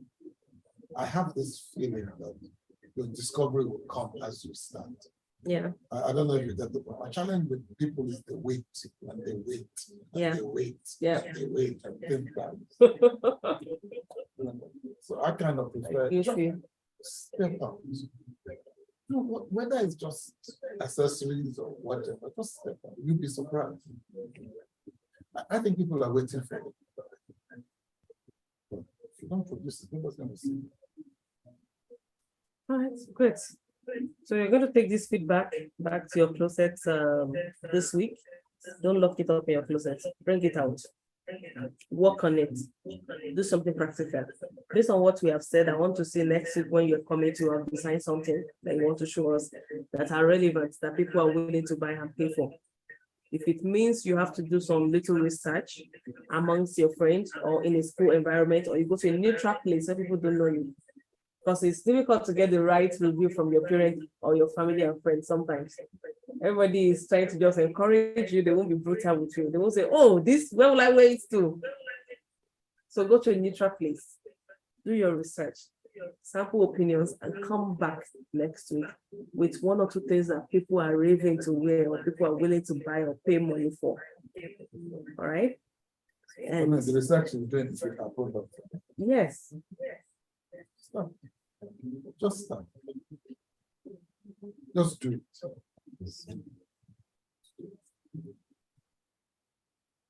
We're going to have just do it for you. Natives, just do it. Ah, nice. All right. So Monijesu, Omishori, how are you, darling? Fine. You've listened to all the reviews. I believe you must have firmed up your ideas a little bit more. So let's have you. So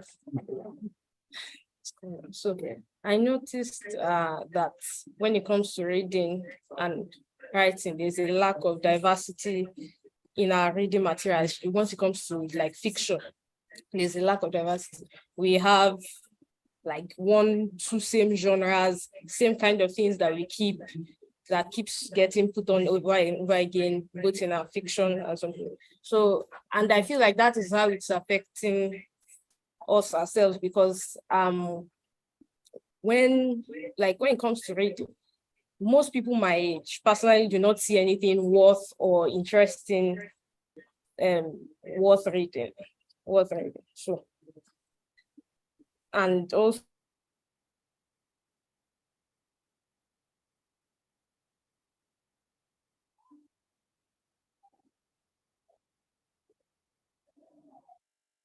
our culture. I think there's a lot we can think it's closer to us and implement about our culture, our mythology, everything that we can write. So solution. So my solution is that Pastor gave me an idea last week that I should start a podcast. So when we were discussing the podcast, Uncle Savio mentioned that there were several, like most of what I'm saying, writing that interested something different, well, for types of writings have been written before in the past, but they've been discontinued because of how the state in Nigeria is these days. So Uncle Savio suggested I bring a podcast that brings awareness to these old forces of literature, and also I should also push the way forward. I should write my own just in short forms, put them online in different places, in all forms of media, just put them on every social media site and all that. So who am I targeting? I am targeting mostly teenagers and young people as a whole, really.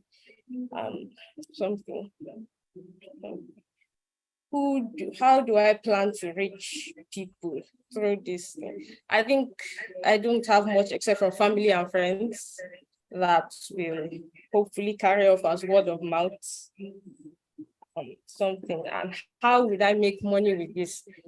This one I'm still mostly stuck at because it's difficult to monetize things like this, especially at the starting level of this podcast. So the podcast, I expect to get viewers first before any money is made. So financial assistance, I think to start, I don't think I will need all that much financial assistance. I think a podcast is something that can just be started. I mean, over time, I will need more equipment, but I think it's something that to start, I can just start recording my writing. I can just start writing and posting. When it comes to video editing, I can edit all of that. And the social impact, I think I want our culture, and I think I want writing to be more prevalent with us. I think that's all. Fantastic.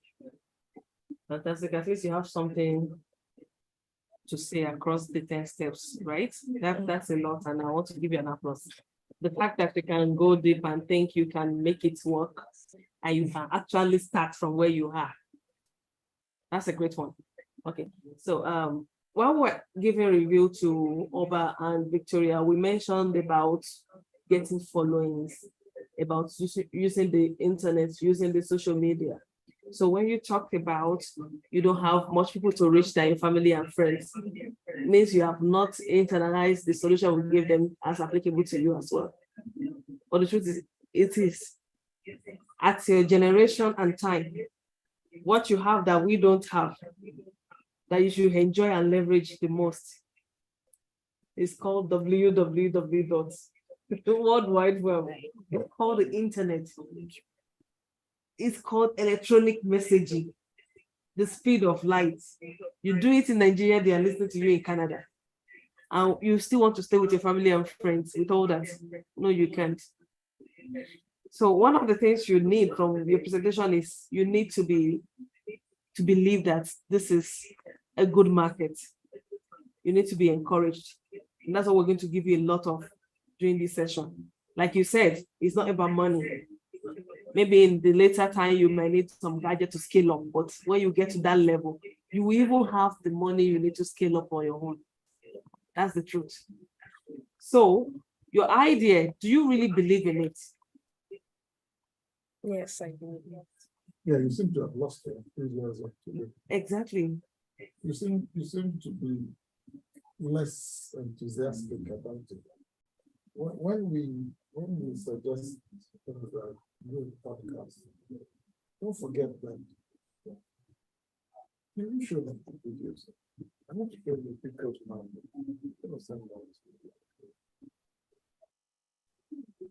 I need you guys to break out of the mold. Too many times. Copy. Okay, what I do, Okay. I go into the high school. Too many times we copy. And I don't have a problem with copying. What I have a problem with is copying from the same industry, a product, and replicating it. But I don't have a problem borrowing from another industry and applying it into another. One of the things you should always try to do as a person is create what doesn't exist, Exactly. or take what is existing and turn it on its head. You get the point I'm making? Let me find if I can find Rico's one, if I can find it. What is that?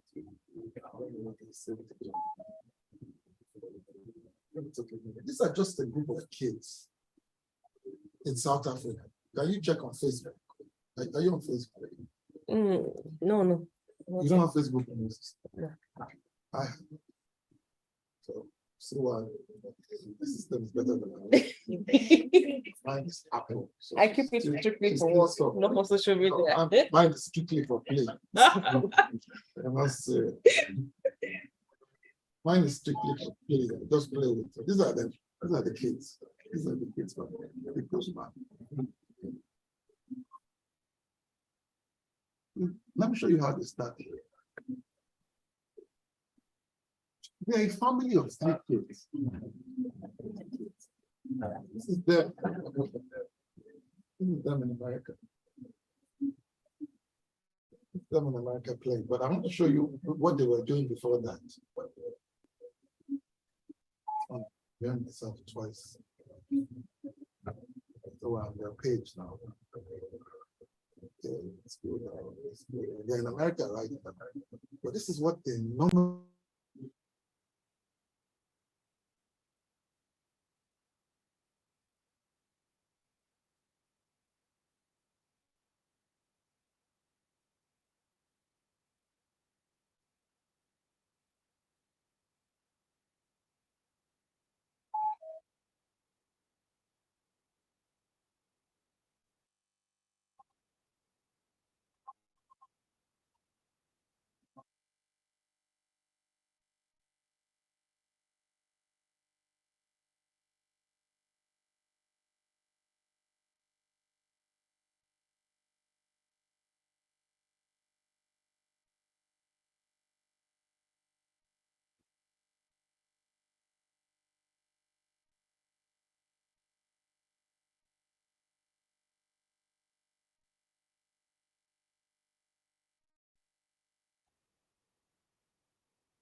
Hello.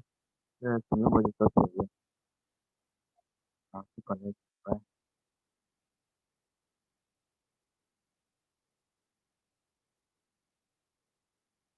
Sorry, we can't hear anything again. How are you going? How are you saying?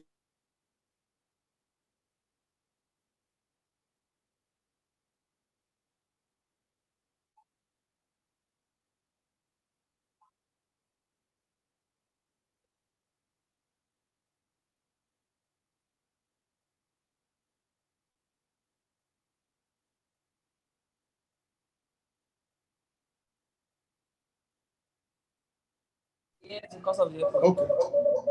No, it's just low. It's because I made it louder. That's all. It's going to stop. You have to. I'm going to.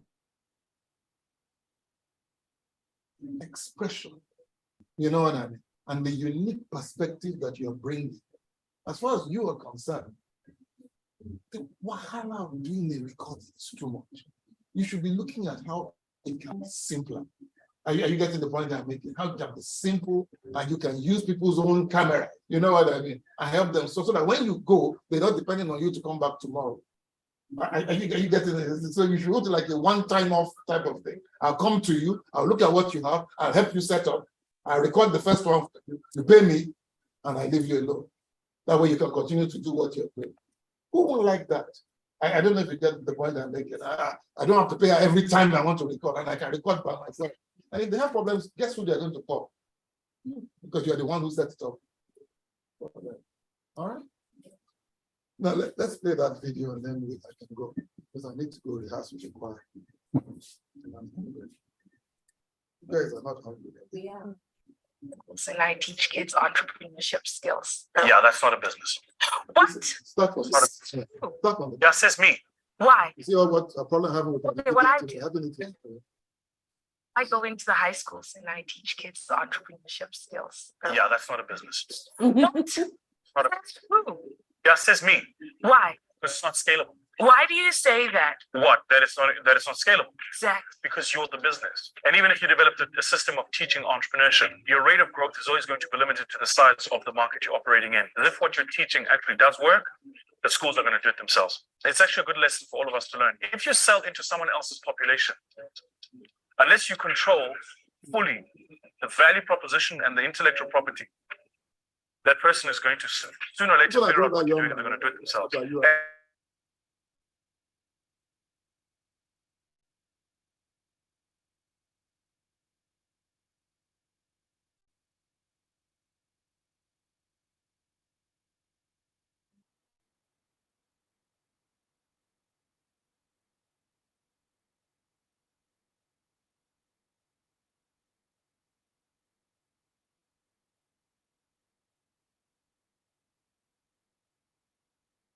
if you were a school. If I'm a school, I'm going to do it. I said this last week. That's Yes. what you train. Nobody wants to learn things. The big mistake I see young people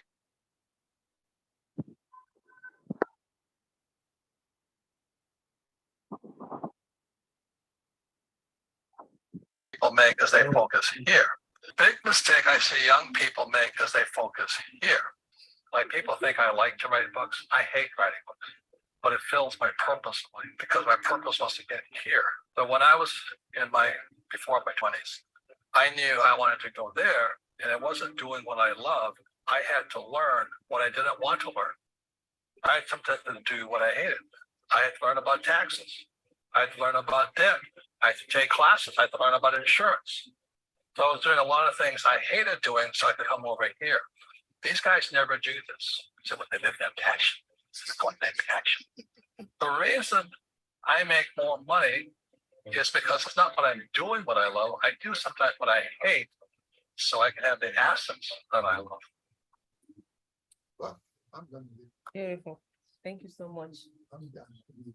Thank you so much. I mean, like, this is a lot of contribution. The big mistake I see young people make is they I will share this with you guys so that you can listen to it over and over again to understand. Thank you so much, sir.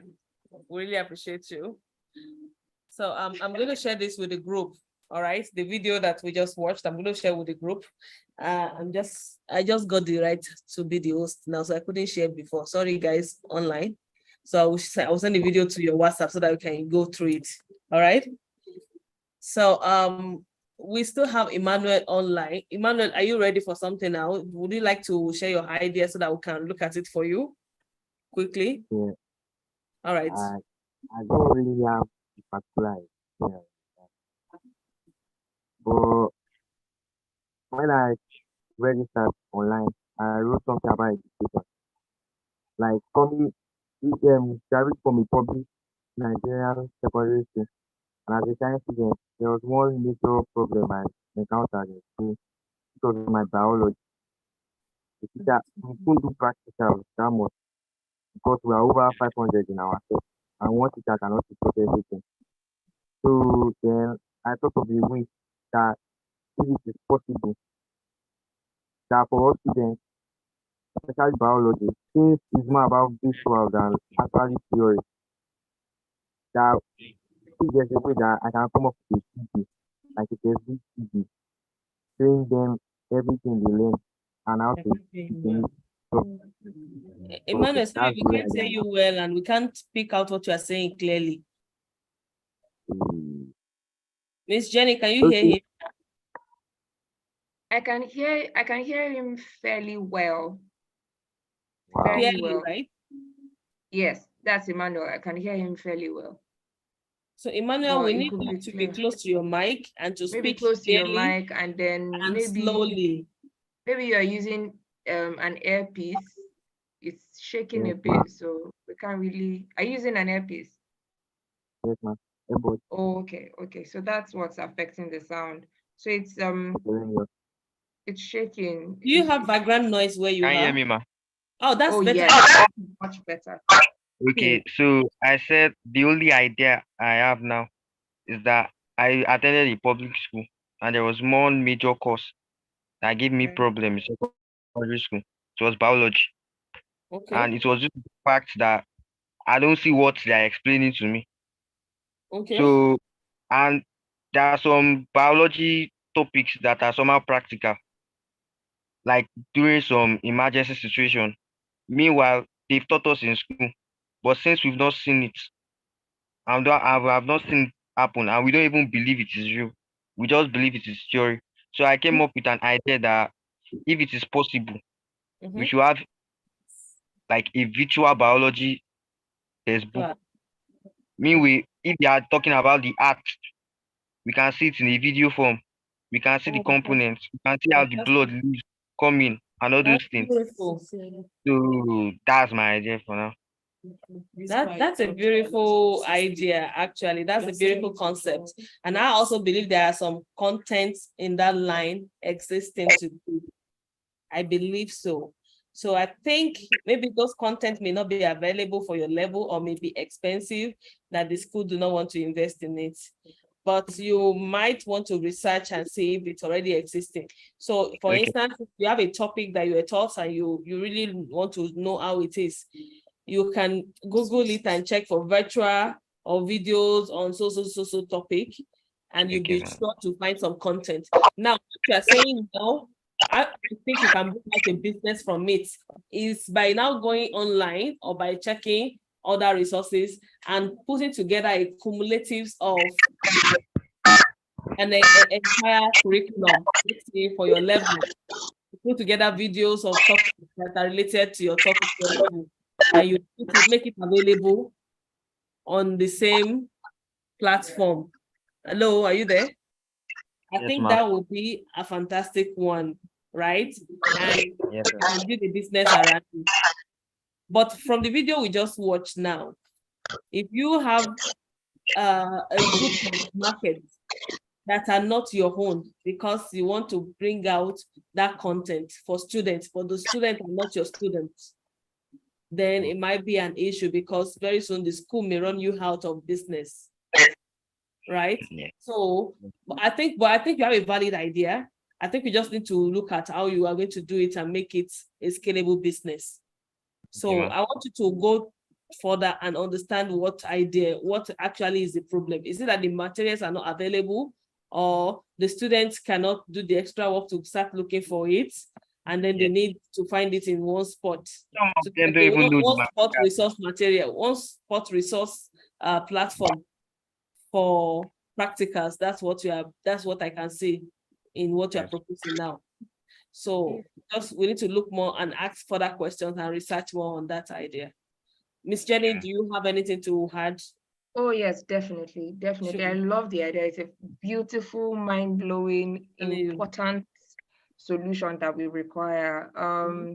And from what I can tell, Emmanuel, you're looking at public students, and I can tell you for certain, having been to certain parts of the country, of course, majorly in the Southwest, there are people that don't even have access to the teaching itself, not to talk about the practicals.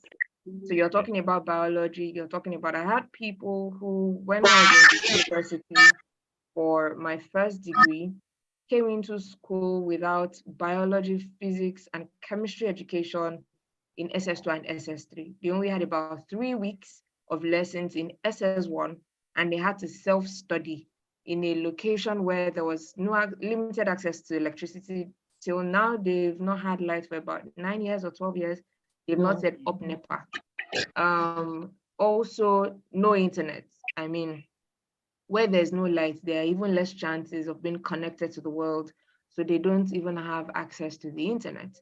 And so they had to probably travel to Lagos to visit a relative before they thought, oh, okay, I could self-study in physics, chemistry, biology, geography, and then apply for the course of my choice. One of them is a graduate today, best graduating students in, I believe that is materials and metallurgical and materials engineering, and he was even the best in his set in the entire faculty, in the engineering faculty in FUTA. And this is his story, right? So I'm giving you real-time stories. We went to a public school, and I can tell you of public schools, even in Ibadan alone, where education is not getting to as it should get to. So I understand the dilemma. I know what it can mean for you, especially when you get to school, you are lost. Some people drop out even because they feel like they're not good enough. They don't understand. Some people don't even have a good grasp of the English language by the time they get into school. So you can tell by the passion in my voice, this is something I'm very interested in and I'm passionate about, because I believe that education is one of the key things that can transform the young African.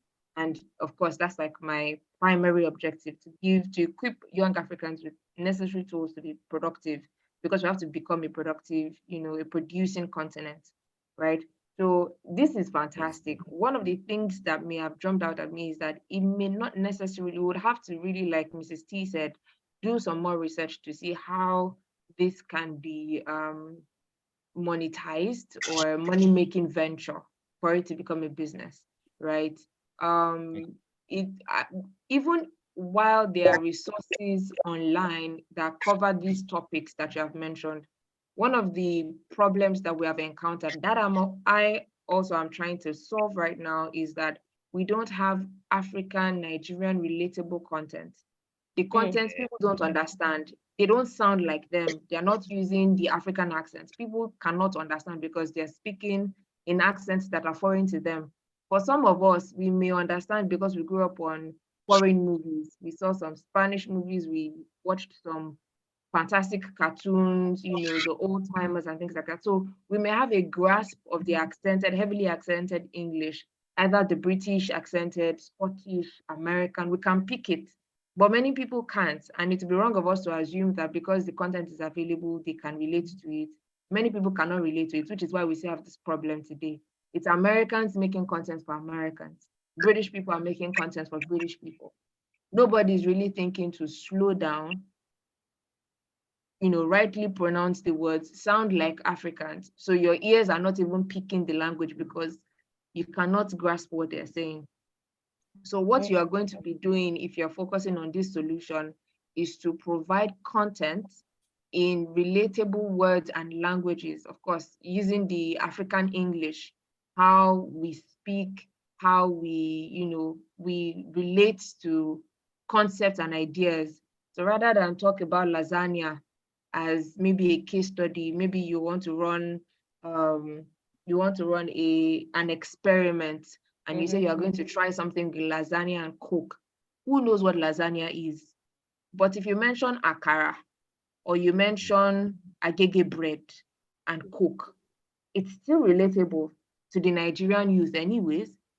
Do you understand what I'm saying? Yes, that's Another thing correct. you may want to look at for the content is that you're looking at, is it because there is no, even though there is content on the internet, there may have been a few, people, maybe Indians that people, Africans can still relate to.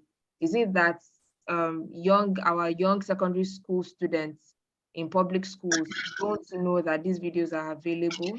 Is it that they cannot afford to, join these classes or go on YouTube? Or are they more concerned with going on YouTube and watching movies or going on TikTok and watching videos? So maybe you want to use TikTok videos instead. I don't know about TikTok. I do know about Instagram. After a while, you can begin to charge. Even YouTube, you can begin to charge. Apart from the ads, you can subscribe to, there's a different level of subscription on YouTube now. So I'm not sure if TikTok allows that. So if it's that most of the time they spend their time on TikTok, how can you take biology to young public school students on TikTok? Do you understand what I'm saying?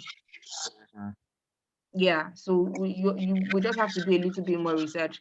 I like that it's a personal experience you have. I mean, that's a key selling point. It means that you understand the experience, you know how it can affect people, you can relate with their experience.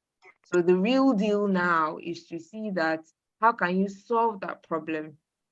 Maybe after you solve the problem, before the next class, or before the next session we have here, the next Saturday, you can try your hand at maybe a 30-second, 1-minute video that is, good for TikTok, and create maybe one lesson, one topic that you have, and take one experiment to reinforce that topic, right?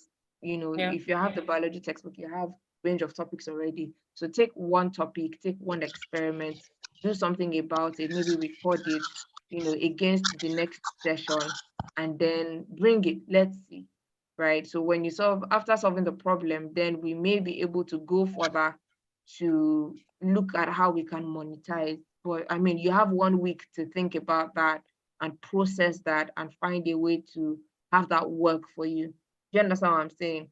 But, That's correct. be relatable. These guys who are doing skits, if Pastor was here, he would probably give you a lot of videos and insights about people who right now, Afrobeat is to the world right now because Africans are taking pride in their Africanness. It's how we sound. Someone, I don't know, the writer among us maybe know, I can't remember this poetry lady who did with this bank. I can't remember the name right now. I probably would. And she talked about the Yoruba English. It's how we speak. Our Yoruba nature comes into our English speaking. Even languages we know that are not politically correct in the English language is now adapting those words, the way we use them, because Nigeria has that much population and influence. That's what I'm saying. So use your own English and the way you speak, just be natural. You don't have to form any accent or anything, because the people you are trying to reach are not in America, they're not in Asia, they're not in Europe, they're in Nigeria, and they're in public schools. And their shirts are probably off their chests at 2 p.m. They've played ball, their shorts are dirty, and things like that. So these are the people you want to reach out to and connect with, right? So try to do a sample video, see what that would look like, and also brainstorm on, over time, how can you monetize this? How can you keep it fresh? Even while you are thinking of, the disruption may come, schools may begin to take it up. But what's to say you cannot, begin to consult with schools and teach them how to connect with the generation they are dealing with, teach teachers, committed teachers, how to connect with the generation, but that's still long term. So just think it through. I'm excited about it, and I'm glad that you have this idea. It's beautiful, it's fantastic, and I can't wait to see what you would do. Well done. Thank you. Thank you so much. Thank you, Sister Jenny. We appreciate your support and contribution. You know what?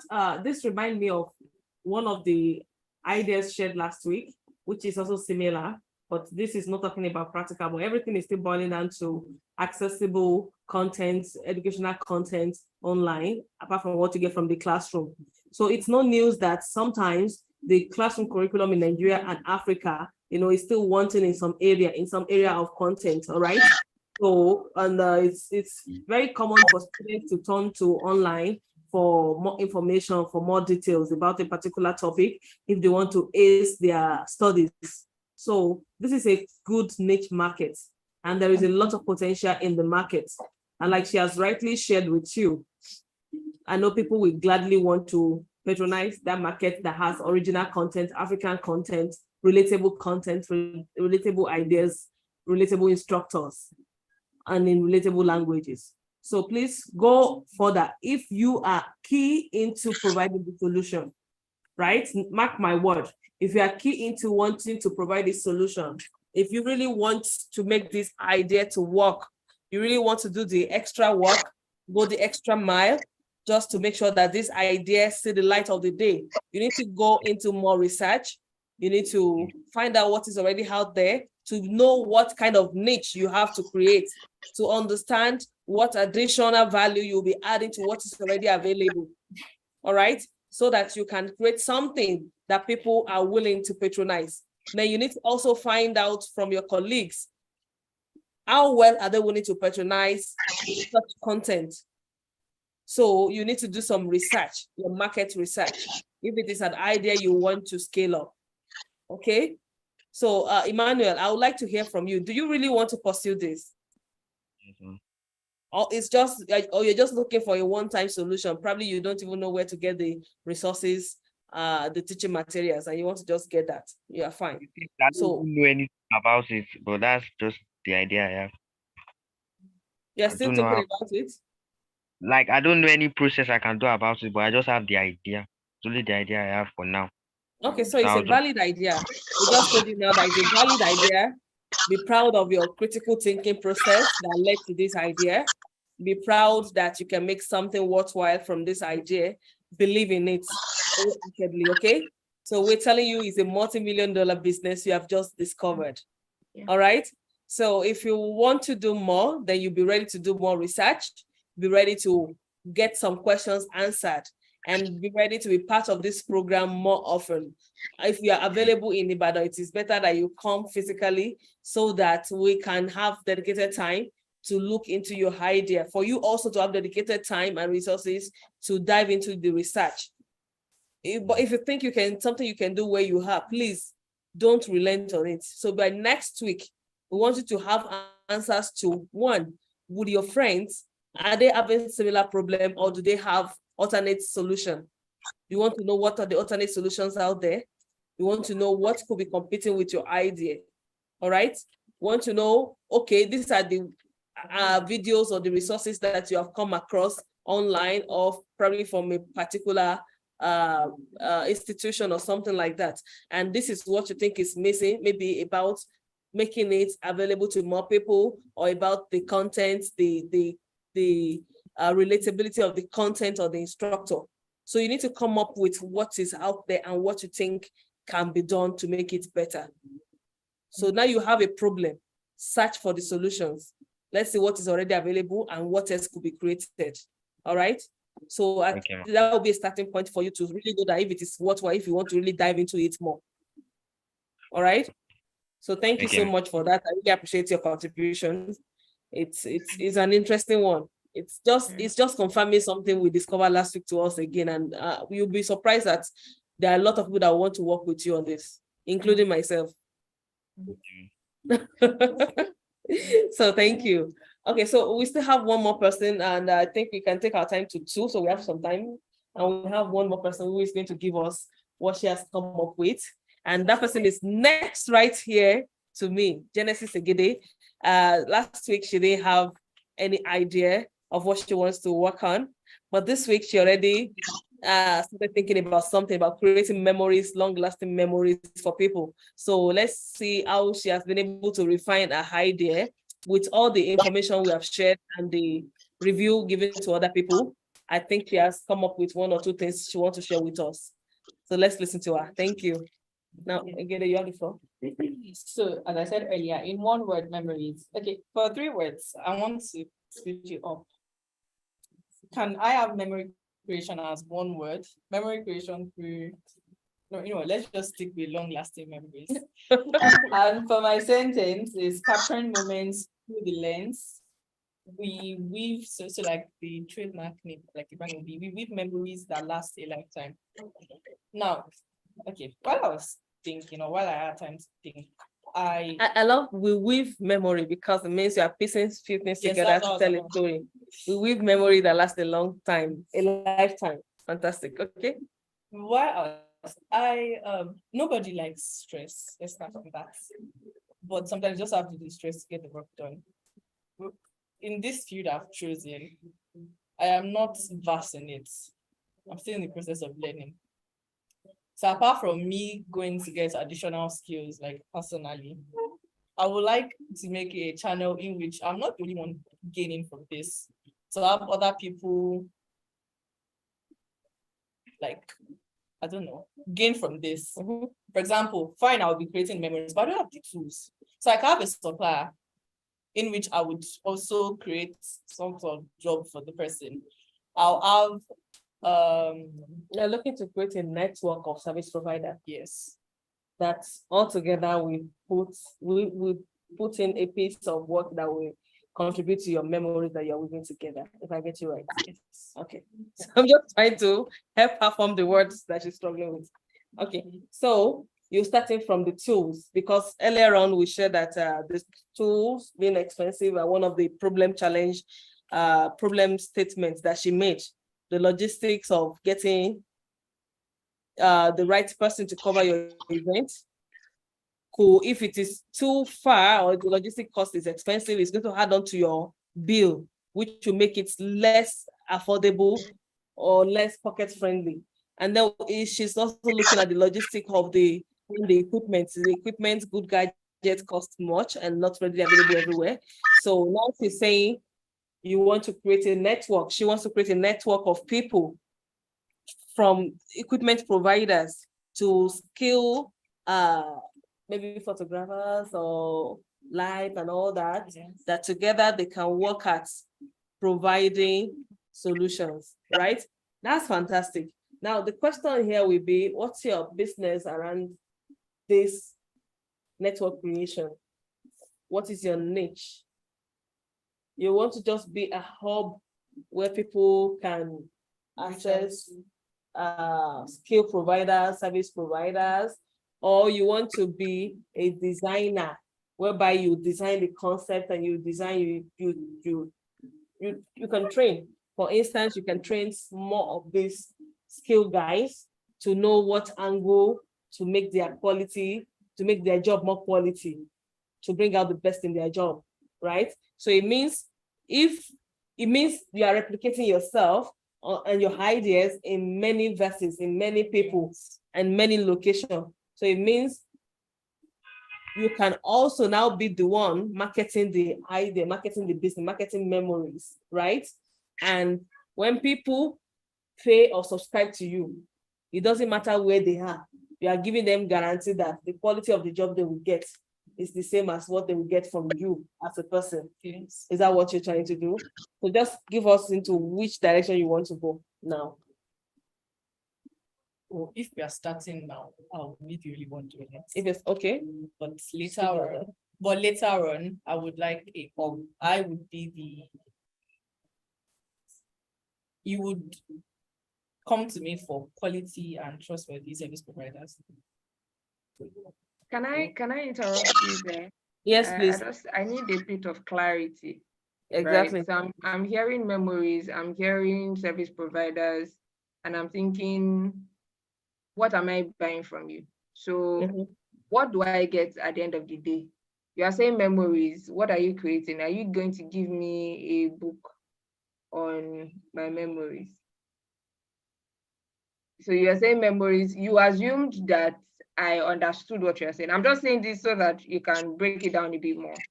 Because you're saying memories, you're saying equipment, you're saying, talk to me. What am I getting? two things I'm getting from you, or one. I like that approach because that's what I'm trying to get her to share. What am I getting? What is she getting? You have a potential customer. What is she getting? What are you marketing to her? She as the customer. Yeah. Okay. Practically, gosh, my words. Wish I could just bring out my brain so you. Calm down. Be Visualize as it. simple as possible. What am I getting? And I feel just like tell I us- know the answer, but I just want you to tell me first. Let's start from there. What am I getting from you? If Communicate. I employ your services as a memory weaver, because that's all I've heard you say, what am I getting from you? First of all, what is your event? Okay, so why are we focusing on my event first? It depends on What do you want to bring to me?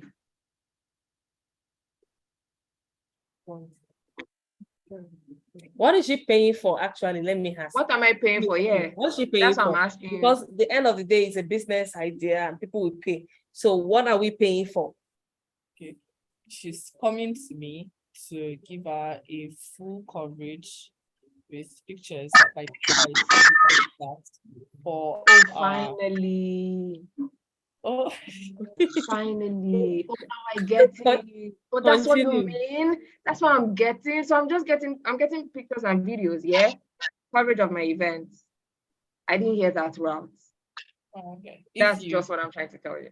So you were talking about memories and weaving memories, and I'm just thinking, okay, am I going to have a cloud experience? Am I going to have interactive game experience?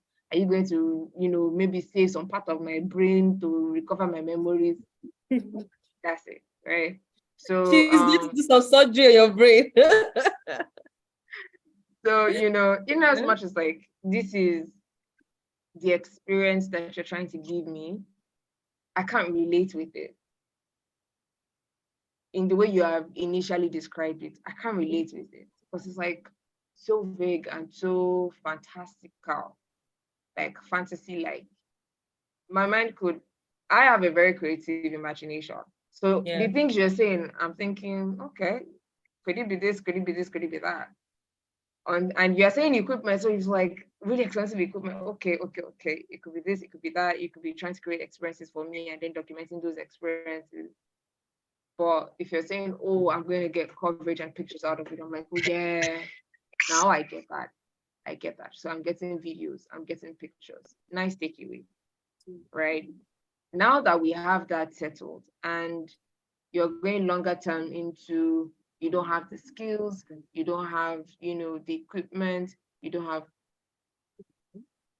we're at a stage in this planning such that what you don't have, we're looking to provide. So while you're talking skills, we're trying to see, okay, who can we pair you with as a mentor to equip you with the necessary skills, or at least give you a solid enough foundation that you can improve on. If it's a network you need, because already when you were talking, because of course I understood, oh, it's coverage, it's pictures and videos. I was thinking back to, I have a guy in Ibadan who's part of a network of photographers who shoot in Aso Rock, who travel to Port Harcourt and all over the country to shoot for a particular big shot photographer who never lifts the lens anymore, never edits, just gives them the portions of events they'll cover. He's just the director of the entire shebang, right? So it may be nice to work with that sort of person. And photographers and videographers are creatives. Some of them are creatives, they're not just logical. So some of them have niches. Some people only do food products. Some people only do, you mentioned events. So we already know that this is the kind of place you want to go. And it makes sense because as long as man lives, there would always be events. We're social beings. Memories to crystallize. There would always be memories to crystallize. We're social beings. We're emotional beings. We want to really, want to feel the same thing we felt, which is what pictures and videos do to us. We feel what we felt when the moment was captured. You look back at the picture and you can practically hear the song that was being played when that picture was taken. It is, what it is. So in as much as you are going so long term, you want to have services, you want to have a place where people can come with services. In the first place, why would I trust to come and meet you for services or to recommend other people's services to me. That's It correct. means that you have built enough trust capital, which would speak to your skills, which would speak to your capacity, your abilities, the whole KSA thing, right? Your knowledge, your skills, your abilities, right? So what do you need now? First off, what do you want to do? What will be your starting point? What will be the first thing you do that you say, Genesis, done it. You know, you're on the first step to helping people retain memories. Is it that you want to cover your first events? Is it that you want to cover 6 hours of events at a stretch? You know, what is that one thing you would do that you'd be like, yes, I'm finally there. Then when you identify that, we can now work back. What do you need? What is your one goal first? Your first goal to identify and say, I'm now, you know, a memory weaver. Yeah. Is it you want to do 6 hours of events? Do you want to do 12 hours of events at a stretch? Do you want to work with a certain Event person? coverage hackathon. You know, yeah. Memory So stone. what is the one thing you want to do first? You know, in this, or do you want to make your first 10,000 naira in covering events? Could be as simple as that. You want to make your first 5,000 naira in covering events. Is that the first step? Now we would work back. What would that mean for you? Absolutely. How would you get there? What are the skills you need? What's the knowledge you need? And what abilities do you need to have to be that person? Those are part of the working back we're going to do, right? So can you just give us that So you need to work on that. And then when you have that, I mean, it's easier to now say, well, now I can build a business out of this. I can scale up. I can, you know, work at having a goal of covering, you know, 18 events in the year, you know, or six events in 2 months, that sort of thing, or you know, 6 events in a quarter. Every 3 months, I want to have 6 events that I cover, edit, and you know, package. You know, it's then you can identify, after you've worked with people and done this process, you can identify, this is my unique selling proposition.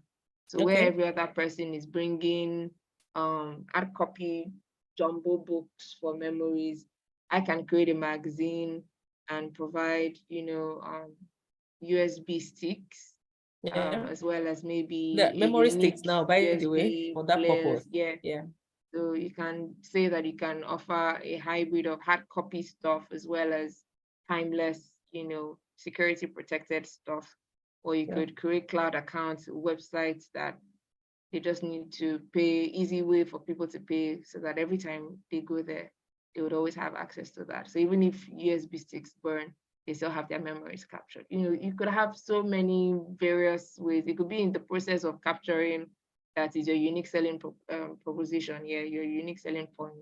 It could be in the process of packaging, it could be in the process of delivery, whatever it is, right? But first, look at the first thing, because I'm breaking it down this way because I think, yeah, I get you. Sorry. You want to say something? So I'm breaking it down this way because, you know, the context here is that where you started from is that you were not sure what you wanted to do or how you wanted to go about it. And you're still unsure about the skills you carry, if it's enough to execute this. That's why I'm scaling down. You know, for some people, someone is interning at a fashion place, someone has had years of experience as a barber, somebody has seen this experience. You may have had bits and pockets of experience, but you don't have a solid hold on why you want to do this. You know, that's why I'm breaking it down this way. That's correct. And she doesn't also know, she doesn't have the exposure of what is available or applicable yet in all totality, because there's it's a broad industry, right? A lot of things can be done. There are people who are just concept creators. They just create the concept around the memory, because without their concept, you can't have a good memory documented. It's beyond just clicking your cameras and recording.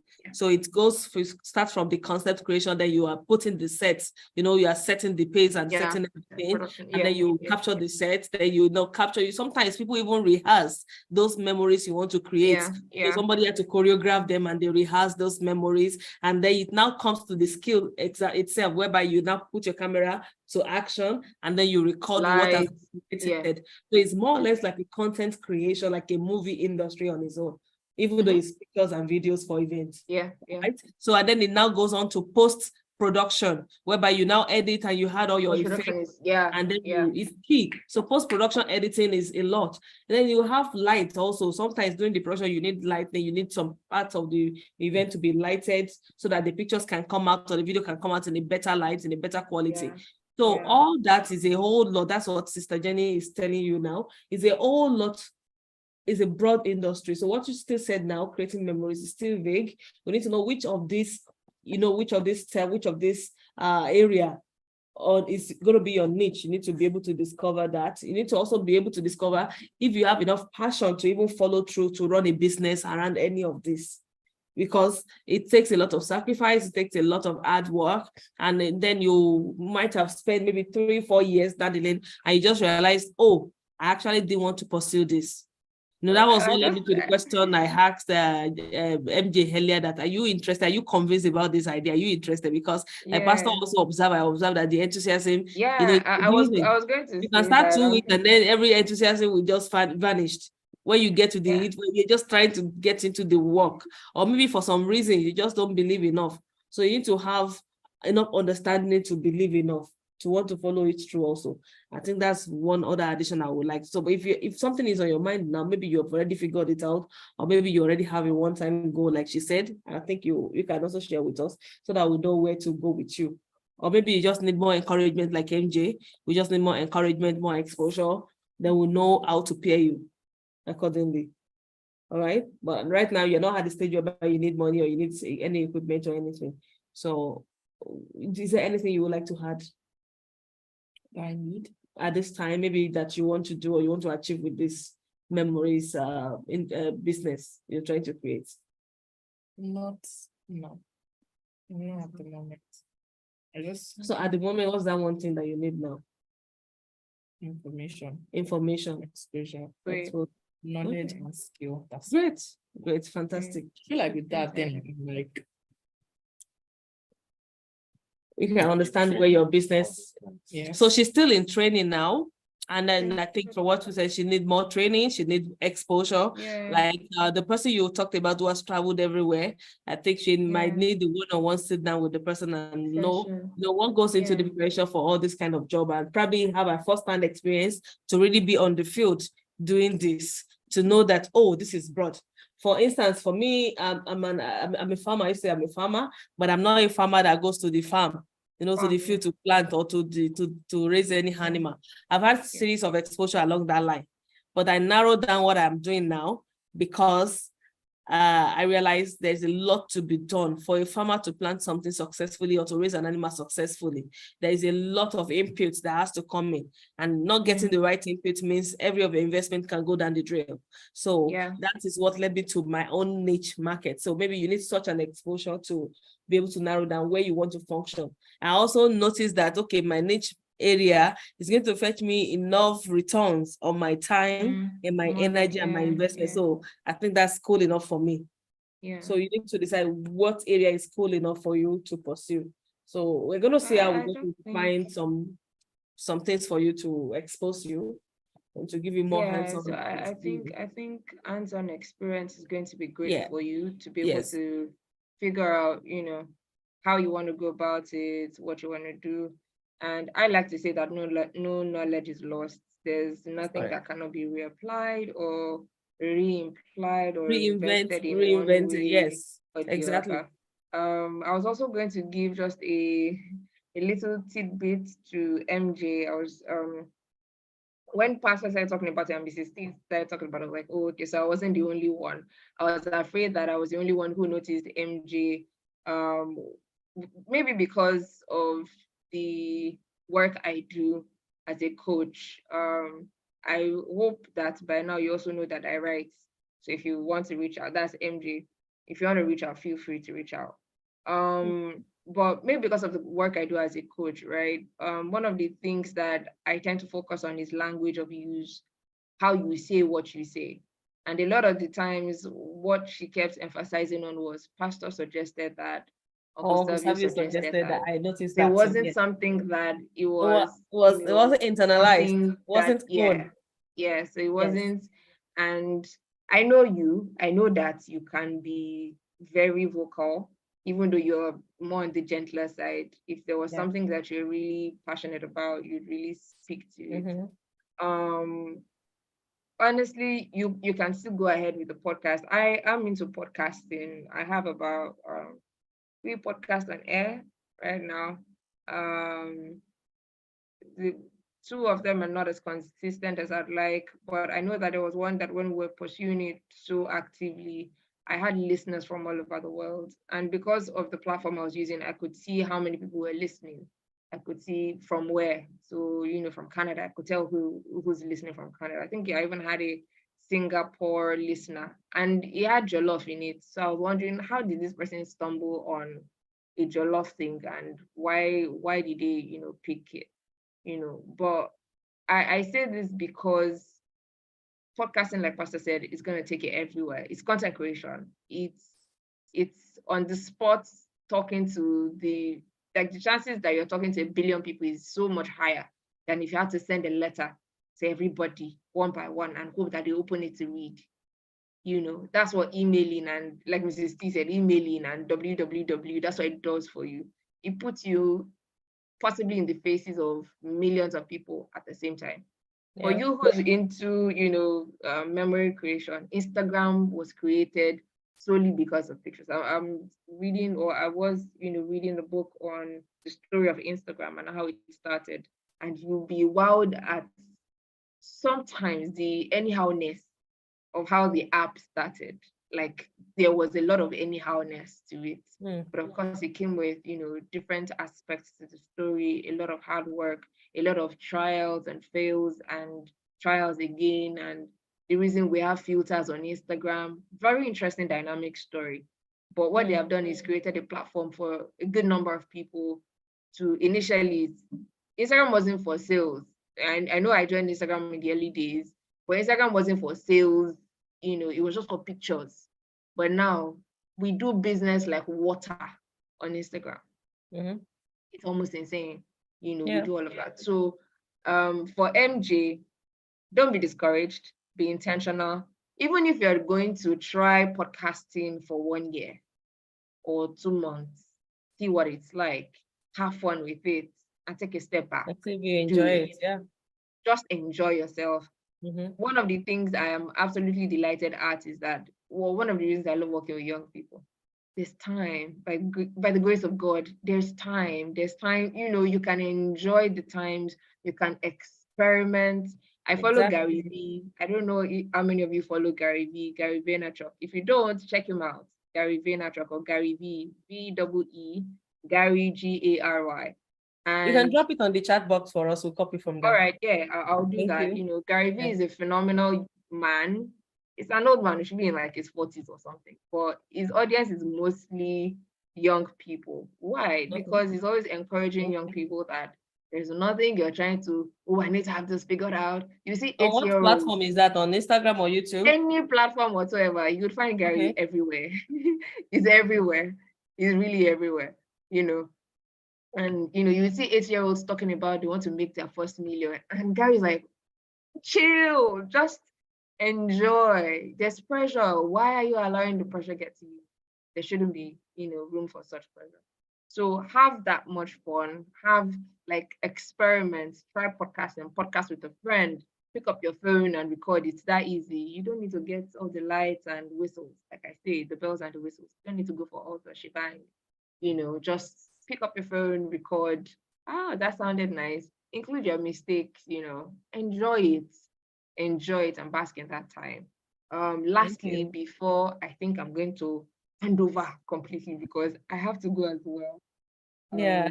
20 minutes to 2. Yeah. We've done great. It's close to our time anyway, so you are allowed. Just make it So- like, just give us your wrap, Yeah, my wrap. Yeah, so your my wrap wrap around is, and I and think for it's going to be, everyone, yeah, and it's also going to be for Oba as directed. well.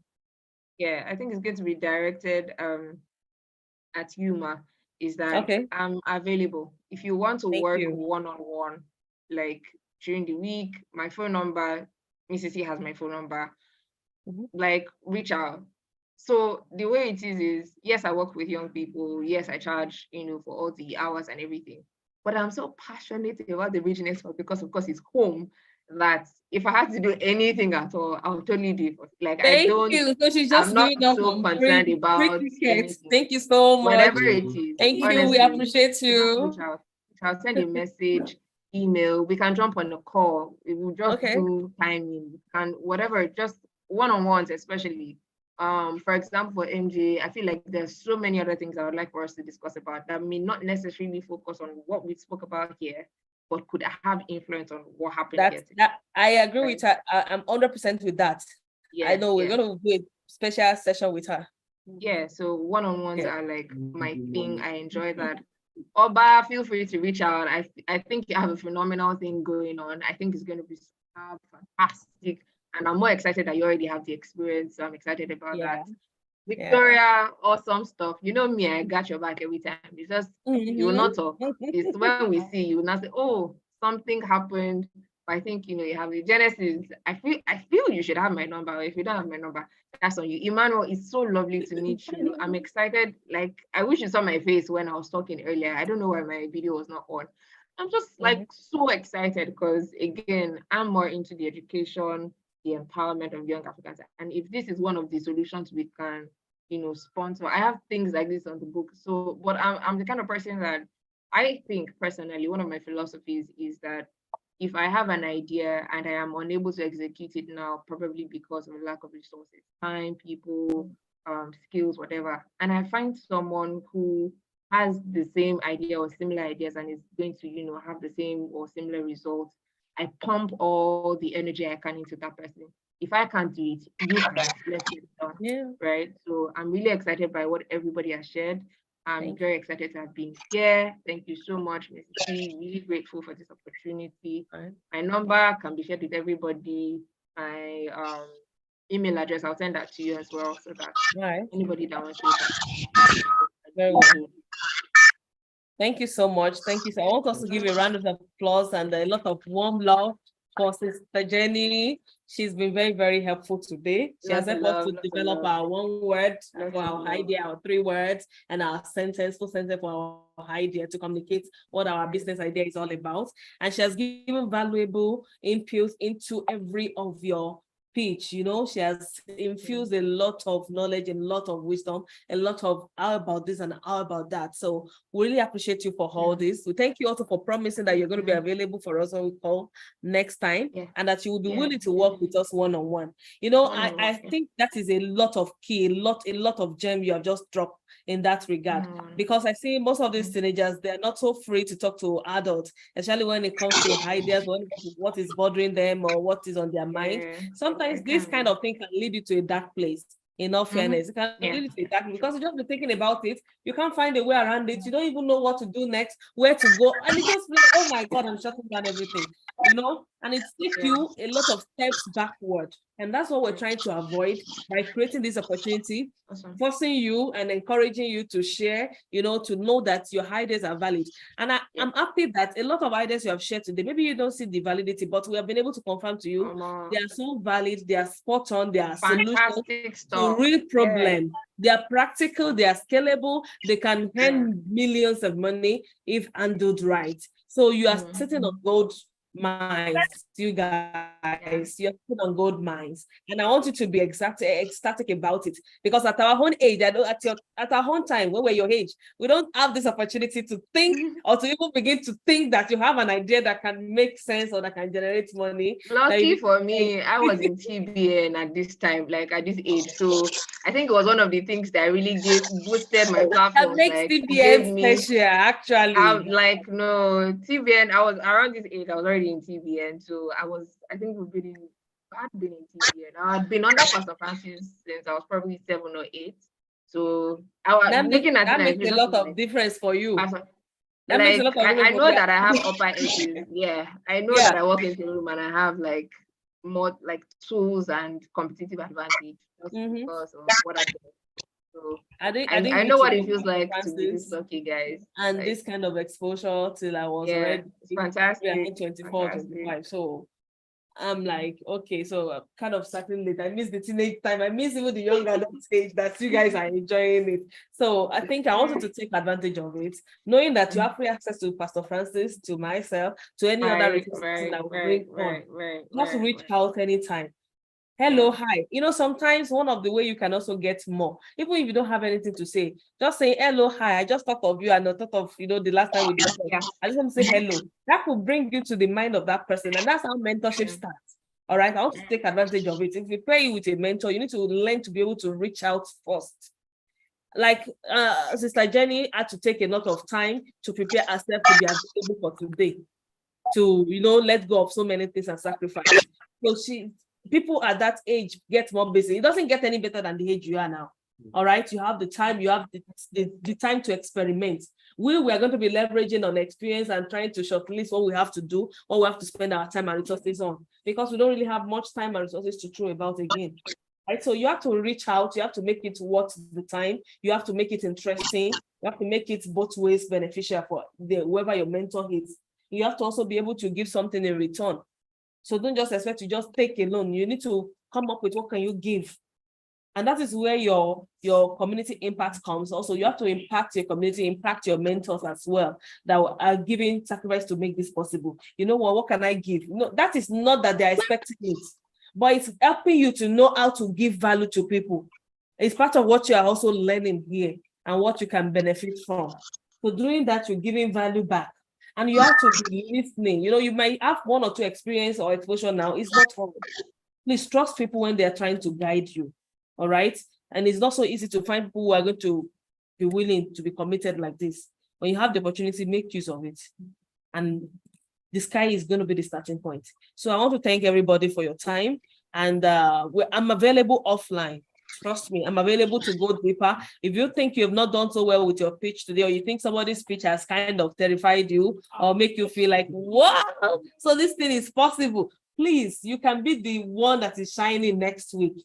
And there is still room, because at the end of the day, you have scalable pitch and idea, you have something that we can invest on, either investing cash or investing equipment or investing other opportunity, other resources. So you have that advantage. So reach out after this class and fine-tune what you have already done today. Don't keep it in your closet, like I said, work on it every day, you know. But if you find out that you want to change, maybe this idea, because sometimes as a creative person, you have one or two, 3, 4, 5 ideas. All right, you feel like what you have presented forward is not the right food. You want to change that food so that you can flow easily and you can enjoy yourself better. Please feel free to reach out and, you know, work on it and then be ready for next week. All right. So please, we're going to have more resource people coming next week as well, plus the one we have today. And we also say shout out to Ms. Sena Bokonko in absentia and to Pastor Francis. They've also been helpful. And our time has been well spent. We're still within 2 p.m. So thank you so much, everyone. Let's take the time to refresh ourselves. And then we'll see you again next week. And before we go, you have an assignment. Do a recap of what we've shared today. Emmanuel, can you also listen? Do a 1-minute recap of your experience here today. What speak out to you? What is your takeaway? Yeah, Miss Jenny? Yes. Miss Jenny, you have something to say? No, permission. Yes, we are fine. We are going off now. I'm so sorry. Thank you. Bye. We love you. Thank you, guys. Thank you so much. So, Emmanuel, a 1-minute video. Just talk about your experience, like you have just shared, and what you have learned about it from today's session. So we are going to work on video because people like to see and want to see your emotions and your expression and everything. So do the video and share it. She has some work to do already. It's gonna still work more on it, but do your own video. Come up with content. Pick your phone. You talk to your friend. You do video call. So make it interesting. Like you want to share the experience with your friend. Hello, guy. You know I was at so today. I was with so, and this happened. I felt like this, but then at the end of the day I realized it's like this. It's as simple as that. Let us get your feeler. Let us get your feedback. Let's know what is going on in your mind. And when you sit and you want to talk to your friend about this, what will you say? That's what your 1 minute video is all about. It can be more than 1 minute, by the way. But I'm saying minimum is 1 minute. All right. So let's make it interesting and straight to the point. Okay, and so she's afraid she wants to record more, so it's fine. Minimum is 1 minute. All right. So and I remember something I wanted to share with Victoria earlier on when you're talking about fashion and we're talking about who would buy and why would they buy, where would they buy. You can also think of creating an event or creating a movement, a challenge online that will attract people to buy your products. When you create a challenge, you create an online or something, an event, then you have your product to sell at that event or towards that event. It's another way of creating markets. You understand? You can gather a group of people, you model, gather a group of people together, do a dance modeling or do something, content creation around with your style, and give links outside, you can get this at so price. At the end of it, those are ways you need to come up with creative ways to sell your product, to present your market to the general public. So you'll be surprised if you're targeting your family and friends of 70. You'll be surprised you're getting likes from 2,000 people, and then out of 2,000, maybe 100 is saying, I need this. And that's how your business starts. It's scalable. All right. So I wish you guys all the best. MJ, yes, you know why we're so interested in you? You are so lovely. We know you are loaded. And we know you're still trying to know, like me, because me too, I don't like putting my wrong foot forward. And I don't like not being comfortable in my skin to do something. As a matter of fact, there are a lot of things in my head I want to do, like I always share some of it with you. But I'm doing this because I'm passionate about this. And I can do it for free. When you're passionate about something enough to do it for free, then you don't have any problem. All right, so you need to, all of you also, it goes for you, what you need to get to the level of what can you do? What can you do for free in your business idea? So it means even when people are no longer patronizing you, you still continue to do it. Even when you don't have a customer to buy it or to pay for it, you still do it. Right? So, and that is where consistency comes in. As a consequence, you need that level of consistency because business will be up and will be down at some situation. And you need to be consistent all through those situations. Some people are not consistent during COVID, they lose their business after COVID. Some people develop something constant, both for work and anything. They are in massive enjoyment right now. So we need to be able to do that. So thank you guys. Thank you, Emmanuel, for your time and for your credit. I believe you're going to get greater reward for spending your top money to buy credits, to buy data to join online.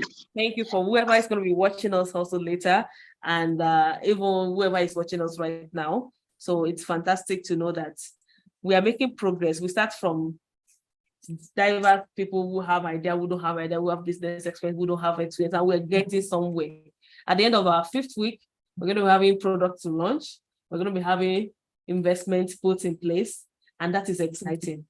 So thank you. Peace, everyone. Bye. Love you. Thanks to Pastor Francis.